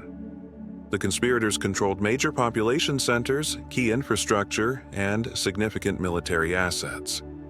Even with their betrayal exposed to some elements of the armed forces, reversing the coup would require coordination and resources that seemed in short supply. As the day progressed, we took turns resting while maintaining constant vigilance. Helicopter activity increased as predicted, with search patterns clearly visible from our position. They seemed to be concentrating on areas closer to Echo Site initially, giving us a temporary reprieve, but the search would eventually expand to include our location. In the late afternoon, our radio received an encrypted transmission from another evacuation group. They had successfully reached the contingency rendezvous and reported approximately 30 resistance personnel gathered there, including Peterson. It was the first positive news we'd received in hours. They're establishing a new operations center, our guide explained after decoding the full message. More defensible position, better concealment from aerial surveillance. If we can reach them by tomorrow night, we'll integrate into the reorganized command structure. The news provided a much-needed morale boost. The resistance hadn't been broken by the assault on Echo Site. It was adapting, reorganizing, continuing the fight with characteristic resilience. As dusk approached, we prepared to resume our journey. The plan was to travel through the night, aiming to reach the new rendezvous by dawn if possible. Everyone checked weapons, distributed supplies according to physical capability, and studied the route our guide had mapped out. Just as we were preparing to move out, Walsh froze, raising his hand for silence. We all immediately went still, straining to hear what had alerted him. After a moment, I caught it too, the faint sound of movement through undergrowth, too deliberate to be wildlife coming from the slope below our position. Multiple approaches, Walsh whispered after a few seconds more. Professional spacing and movement discipline. Search team, likely 8 to 10 personnel. They had found us, or at least narrowed their search to this immediate area. Whether by tracking our earlier movement or simple search grid procedures, enemy forces were now dangerously close to our position. Options? Dr. Reed asked quietly. Limited, our guide acknowledged. We're outnumbered, and they likely have night vision capabilities. Direct confrontation would be high risk. Split up, I suggested. Multiple directions, maximize chances of some getting through. Priority is getting Dr. Reed to the rendezvous safely. Walsh nodded in agreement. 3 teams, different routes to the same destination, creates multiple tracking problems for them, increases odds of success. It was a difficult decision, reducing individual survival probability to improve the chances of the mission's overall success. Everyone understood the calculus, however, and quickly organized into the designated teams. I found myself with Dr. Reed and one of the resistance fighters who had joined us at the cabin, a former Army Ranger who introduced himself simply as Cooper. Our assigned route was the most direct, but also the most challenging terrain-wise, utilizing a steep mountain pass that would be difficult to navigate but provided excellent concealment. Move on my signal, Walsh instructed as the search team drew closer. Teams depart at 30-second intervals to maximize confusion. Good luck. As darkness settled fully over the mountains, we prepared for perhaps the most dangerous phase of our journey yet. The enemy was close, resources were limited, and exhaustion was a constant companion. But the resistance continued, adapting to each new challenge with determination and ingenuity. Whatever happened in the coming hours, I knew one thing with certainty. The story of this conflict would not be the simple narrative of swift victory the conspirators had planned. It would be a complex struggle fought in shadows and mountains, in city streets and rural communities, with the future of the nation hanging in the balance. Walsh gave the first signal, and Team 1 departed silently into the gathering darkness. 30 seconds later, Team 2 followed. As Cooper counted down the final seconds before our own departure, I thought about how much had changed in the mere 72 hours since I'd first taken off on what seemed like a routine rescue mission. The world had transformed completely. And so had I. Our team moved silently through the mountain darkness, Cooper taking point with his superior night navigation skills, Dr. Reed in the middle, and me bringing up the rear. We maintained awareness in all directions, knowing that enemy forces were actively searching the area and could appear at any moment. The route Cooper chose was brutally difficult, a steep ravine that required careful foot placement and occasional climbing over rock formations. But it was precisely this difficulty that made it a good escape path. Pursuers would likely favor easier terrain, especially if they weren't intimately familiar with the mountain landscape. "They're tracking Team 2, Cooper whispered after we'd been moving for about 30 minutes. He had paused to listen, his head tilted slightly to catch sounds carried on the night air. "Gunfire, southwest quadrant." The distant popping sounds confirmed his assessment. Walsh's team was engaging the enemy, likely creating a deliberate diversion to draw attention away from our route with Dr. Reed. It was a selfless tactic that improved our chances of reaching the rendezvous with the critical evidence, but at terrible personal risk. "Should we help them?" I asked, though I already knew the answer. "Negative," Cooper replied. "Mission parameters clear. Dr. Reed is primary objective. Other teams knew the risks when we separated." Dr. Reed's face showed the emotional weight of this calculus. "They're sacrificing themselves for this mission. For me." "For what you represent," Cooper corrected. "The truth. Evidence that might turn this whole thing around if it reaches enough commanders who haven't been compromised." We continued moving, the sounds of conflict gradually fading behind us. I couldn't help wondering about Walsh and the others, whether they would escape, be captured, or die fighting. The personal connections formed during crisis created bonds that made such separations particularly difficult. The night deepened around us as we progressed through the mountains. Clouds obscured the moon and stars, making navigation even more challenging. Cooper relied primarily on compass readings and his remarkable ability to sense terrain features even in near-total darkness. My search and rescue experience helped identify potential hazards, while Dr. Reed maintained impressive stamina despite her lack of wilderness training. Around midnight, we reached the base of a particularly steep section, a near vertical rock face about 40 feet high that blocked our direct route. "We go around or over?" I asked Cooper, evaluating the obstacle. He studied it briefly. "Over. Going around adds 3 miles and takes us closer to likely patrol routes." Despite my experience with mountain terrain, I had concerns. That's a technical climb. Dr. Reed isn't equipped or trained for it. "I can do it," she insisted. "Just show me where to place my hands and feet." Cooper nodded. "I'll lead, create a safety line. You follow, then help Doctor. Read from below while I secure from above." We used paracord from our limited supplies to create a makeshift safety system. Cooper ascended first, moving with the fluid efficiency of someone with extensive climbing experience.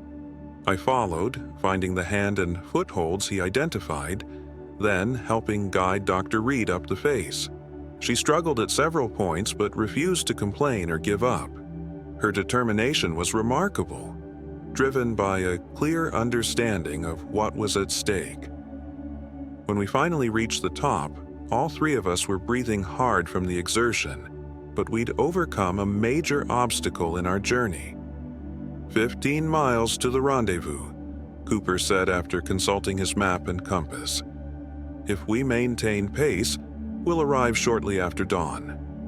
We rested briefly, consuming small amounts of water and high-energy food from our packs. The night had grown colder, and we huddled close to share warmth while minimizing our visible profile against the skyline. "Look," Dr. Reed said suddenly, pointing toward the eastern horizon. "Flares." Several bright lights had appeared in the distance, illuminating large sections of the forest below. They hung in the air for nearly a minute before fading. only to be replaced by new ones in slightly different locations. "They're conducting a coordinated search," Cooper observed grimly. "Ground teams with air support. Those flares reveal heat signatures that might be missed by regular night vision." The systematic nature of the search was concerning. This wasn't a haphazard effort to find scattered resistance fighters. It was a professional operation with significant resources directed specifically at capturing high-value targets, like Dr. Reed. "They want you badly," I said to her, "even though the evidence is already distributed." She nodded. "It's not just about the evidence anymore. It's about preventing resistance leadership from coalescing. They know I can help authenticate the information for commanders who are still on the fence, and they want me as a propaganda tool." "How so?" I asked. "Forced confession. Public statement that the evidence was fabricated, that there is no conspiracy, just brave Americans defending against foreign attack." Her expression hardened. "Which I would never provide, regardless of methods used to extract it." The implication was clear, and we all understood the stakes. If captured, Dr. Reed faced worse than mere detention. The conspirators would use whatever means necessary to force her to discredit the very evidence she had risked everything to distribute. We resumed our journey with renewed urgency, moving through increasingly difficult terrain as Cooper led us along ridgelines and through narrow passes. The route was circuitous but strategic, utilizing natural features that provided concealment from both ground and aerial observation. Several times we froze in place as helicopters passed in the distance, their searchlights sweeping across the landscape below. Each time, Cooper's route selection proved its value. Natural rock formations or dense tree canopies shielded us from detection during these tense moments. Around 3 a.m, we encountered another obstacle, a swiftly flowing stream too wide to jump across. The water wasn't particularly deep, perhaps thigh-high at its center, but the current was strong, and the mountain runoff would be dangerously cold. "We cross here," Cooper decided after scouting briefly upstream and down. "Best combination of narrow width and stable footing." He went first, testing each step carefully, the water rising to mid-thigh at the deepest point. I followed the exact path he had taken, then turned to assist Dr. Reed. She was visibly exhausted by this point, the cumulative strain of days on the run finally taking a toll even on her remarkable determination. "I've got you," I said, offering my hand as she began the crossing. "Step exactly where I did." She nodded, too tired for words, and began moving carefully through the frigid water. About halfway across, her foot slipped on a mossy rock, and she stumbled forward. I lunged to catch her, managing to prevent her from falling completely into the stream, but we both got thoroughly soaked in the process. Cooper helped us up the far bank, concern evident in his expression. "We need to get dry quickly. Hypothermia is a real risk in these temperatures." We moved a short distance from the stream and found a small depression surrounded by dense pine trees that offered some shelter from the wind. Using emergency blankets from our packs, we created a minimal heat-reflecting shelter and huddled together for warmth. "I'm sorry," Dr. Reed said through chattering teeth. "Clumsy mistake." "Could happen to anyone," I assured her. "These conditions would challenge even experienced mountaineers." Cooper nodded in agreement while methodically wringing water from our outer garments. 10-minute warming, stop only. We need to keep moving to generate heat and maintain our timeline. Those 10 minutes were uncomfortable but essential. We rotated positions to ensure everyone benefited from the shared warmth, while Cooper kept watch for any sign of pursuit. By the time we resumed our journey, we were still damp and cold, but no longer at immediate risk of hypothermia. The eastern sky was just beginning to lighten as we approached the final stretch to the rendezvous point. According to Cooper's map, we were less than 5 miles from our destination. an abandoned fire lookout tower on a high ridge that provided excellent visibility of surrounding terrain. "Approach with caution," Cooper warned as dawn truly began to break. "Standard procedure is to observe the rendezvous point for signs of compromise before making final approach." We found a concealed observation position about half a mile from the lookout tower and studied it carefully through binoculars. The structure appeared intact, but showed no obvious signs of occupation. No movement, no smoke from heating, no sentinel visible. "Could be maintaining strict emissions control," Cooper suggested. "Or could be they haven't arrived yet. Or could be a trap." "How do we verify?" I asked. "Recognition signal protocol. But it requires exposed position to implement." Dr. Reed immediately volunteered. "I'll do it. I'm the one everyone sacrificed for. My risk to take." "Negative," Cooper said firmly. "I'm trained for this specific scenario. You two maintain observation position. If I verify friendly occupation, I'll signal. If it's compromised, I'll create diversion to cover your escape."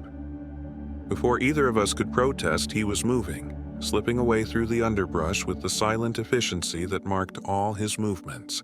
We watched anxiously as he made his way toward the lookout tower, using natural features for concealment until he reached a position about 200 yards from the structure. From there, he moved into a small clearing where he would be visible to anyone watching from the tower. He made a series of deliberate gestures, the recognition signals established for resistance forces. For several tense moments, nothing happened. Then, a figure appeared on the tower's observation platform, returning the correct countersign. Cooper responded with the final verification signal, received the appropriate acknowledgement, and turned to wave us forward. Relief washed through me. After everything we'd endured, we had finally reached safety, or at least a temporary haven in a world where true safety no longer existed. We approached the lookout tower cautiously despite the recognition exchange. As we drew closer, several armed figures emerged from concealed positions around the base of the structure, sentries who had been invisible from our observation point. Their disciplined positioning and camouflage suggested professional military background. "Welcome to Lookout Point," said a woman who appeared to be in command of the security detail. "I'm Captain Rivera, Montana National Guard. Colonel Peterson is expecting you." She led us up the steep stairs to the observation level of the tower. The structure had been transformed into a compact but functional command center, with communications equipment, maps, and survival supplies organized efficiently in the limited space. Colonel Peterson greeted us with visible relief. "Dr. Reed. Thank God." When the team split up, we weren't sure who would make it through. "Any word from the others?" I asked immediately, thinking of Walsh and the rest. Peterson's expression tightened. Team 2 made contact about an hour ago. They engaged pursuing forces to create a diversion, suffered casualties, but 3 members escaped and are en route here. Team 3 is unaccounted for. The news was both relieving and concerning. Some had survived, others remained unknown. In this new reality, partial success was sometimes the best outcome possible. Dr. Reed immediately focused on the mission.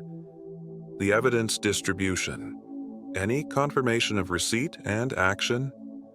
Peterson guided us to a map on the central table. Multiple confirmations. Your data package has reached 15 key commanders across different service branches. 3 have already declared formally for the resistance, mobilizing their units against compromised forces. 7 others are taking defensive positions, securing their areas of responsibility while evaluating the evidence. The remaining 5 have acknowledged receipt but not yet indicated their intentions. That's significant progress, Doctor. Reed observed, studying the map. If even half of those commanders commit actively to resistance, it creates a credible opposing force to the conspirators. The situation remains fluid. Peterson cautioned. The Emergency Governing Council is broadcasting continuously on all available channels, presenting the official narrative of foreign attack and necessary domestic response. They're moving quickly to consolidate control of major population centers and key infrastructure. He pointed to various markers on the map. Urban areas are largely under their control. Rural regions are mixed, with some local authorities cooperating with the new regime while others resist or simply try to maintain independence. Civilian populations are increasingly caught in between, facing food shortages, restricted movement, and mandatory registration procedures, which amount to sorting potential dissidents from compliant citizens, Dr. Reed noted grimly. Exactly. They're identifying anyone with military background, government experience, technical expertise, or other characteristics that might support resistance efforts. Those individuals are being temporarily relocated to centralized facilities for security purposes. The euphemisms barely disguise the reality: concentration of potential opposition for control or elimination. History provided too many examples of where such measures ultimately led. Captain Rivera approached with a communications officer. "Sir, we've just received word from Command Network, Charlie. General Westmore has officially declared for the resistance, bringing the 4th Infantry Division and associated support elements under resistance control." This was significant news. The 4th Infantry represented substantial combat power: tanks, artillery, air defense systems, and thousands of trained personnel. If properly deployed, they could form the core of a legitimate military opposition to the conspirators' forces. Location? Peterson asked immediately. Secured primary operational areas in Colorado. Establishing defensive perimeter and reaching out to adjacent units with authenticated evidence packages. Peterson turned to Dr. Reed. "Your work is already making a difference. Westmore was on the fence until he received the complete evidence with authentication codes. Now we have a major combat formation officially opposing the coup." For the first time since I'd met her, Dr. Reed allowed herself a small smile of satisfaction. It's a start, but the real test will be coordination between resistance elements. If they can be isolated and defeated piecemeal, even substantial forces won't be enough. "Which is why we're here," Peterson said, gesturing to the communications equipment. "This facility is serving as one of several coordination nodes, helping link isolated resistance elements into a coherent network. Your expertise would be invaluable in that effort." Dr. Reed nodded her acceptance of this new role. "I'll do whatever helps, but first I need to clean up and rest for a few hours. I'm not much use to anyone in my current state." Peterson assigned her quarters in a small cabin adjacent to the lookout tower, with Cooper providing security escort. Once they had departed, he turned to me. "Mr. Kincaid, your assistance in getting Dr. Reed safely to us has been invaluable. As a civilian, you've already gone far beyond any reasonable expectation of service. If you wish to continue to a secure civilian location, we can arrange transport when possible." It was the moment of decision I'd been considering since Echo Site. Continue deeper into resistance activities, or attempt to return to some version of civilian life in a world transformed by conflict.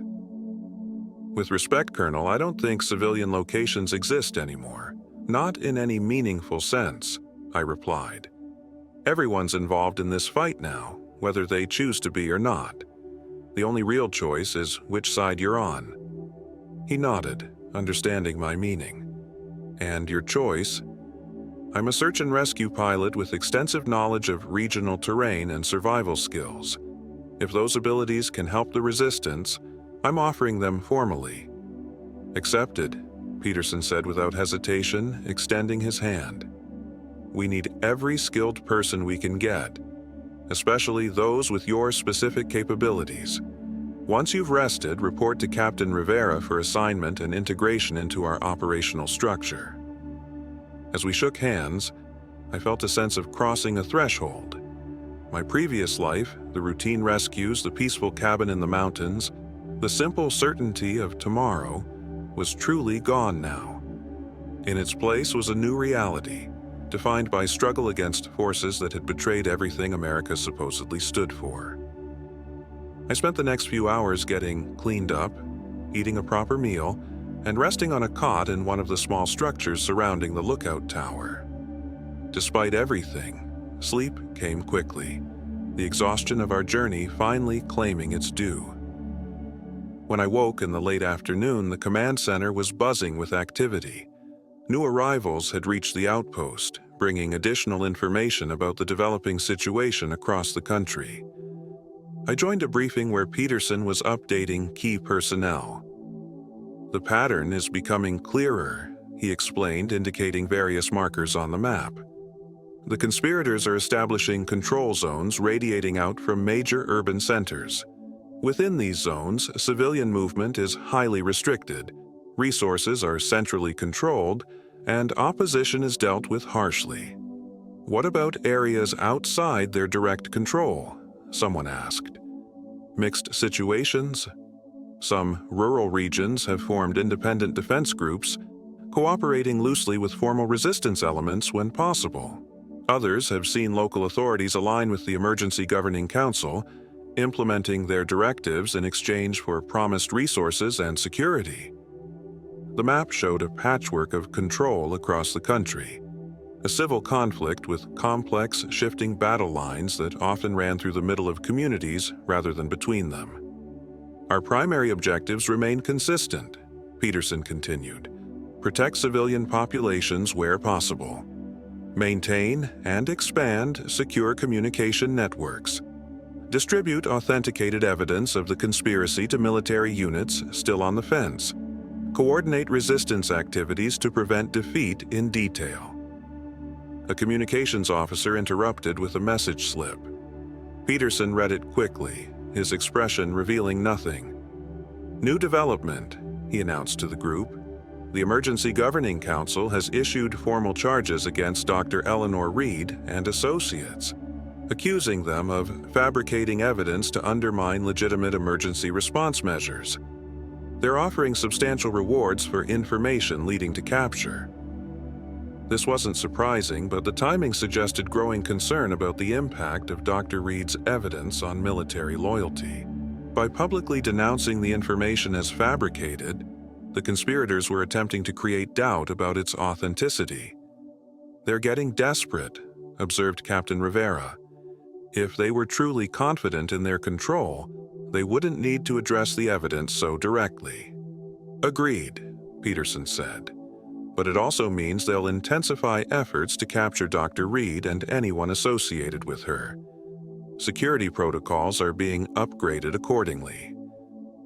The briefing continued with assignments for various teams: reconnaissance, communications, supply logistics, security. When it concluded, I found myself assigned to work with Rivera's intelligence section, using my knowledge of regional terrain to help identify potential routes and safe houses for resistance movement. As I studied maps and shared insights about the Montana wilderness, I couldn't help reflecting on the extraordinary transformation of the past 72 hours. From a routine search and rescue pilot to an active participant in resistance against an internal coup that had fundamentally altered American society. The helicopter I'd flown that morning, was it really just 3 days ago, now seemed like an artifact from another lifetime. The world I'd known had vanished with startling speed, replaced by one defined by struggle, sacrifice, and moral clarity about which side deserved loyalty. Dr. Reed joined us later in the evening, looking somewhat recovered after rest and clean clothes. She immediately immersed herself in communications work, helping authenticate messages between resistance elements and providing expertise on secure transmission protocols. "How are you holding up?" I asked during a brief break in activities.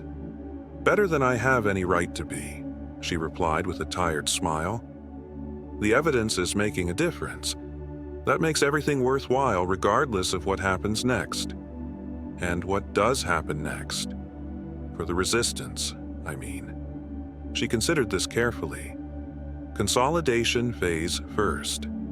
establishing secure communications, identifying reliable forces, creating functional command structure.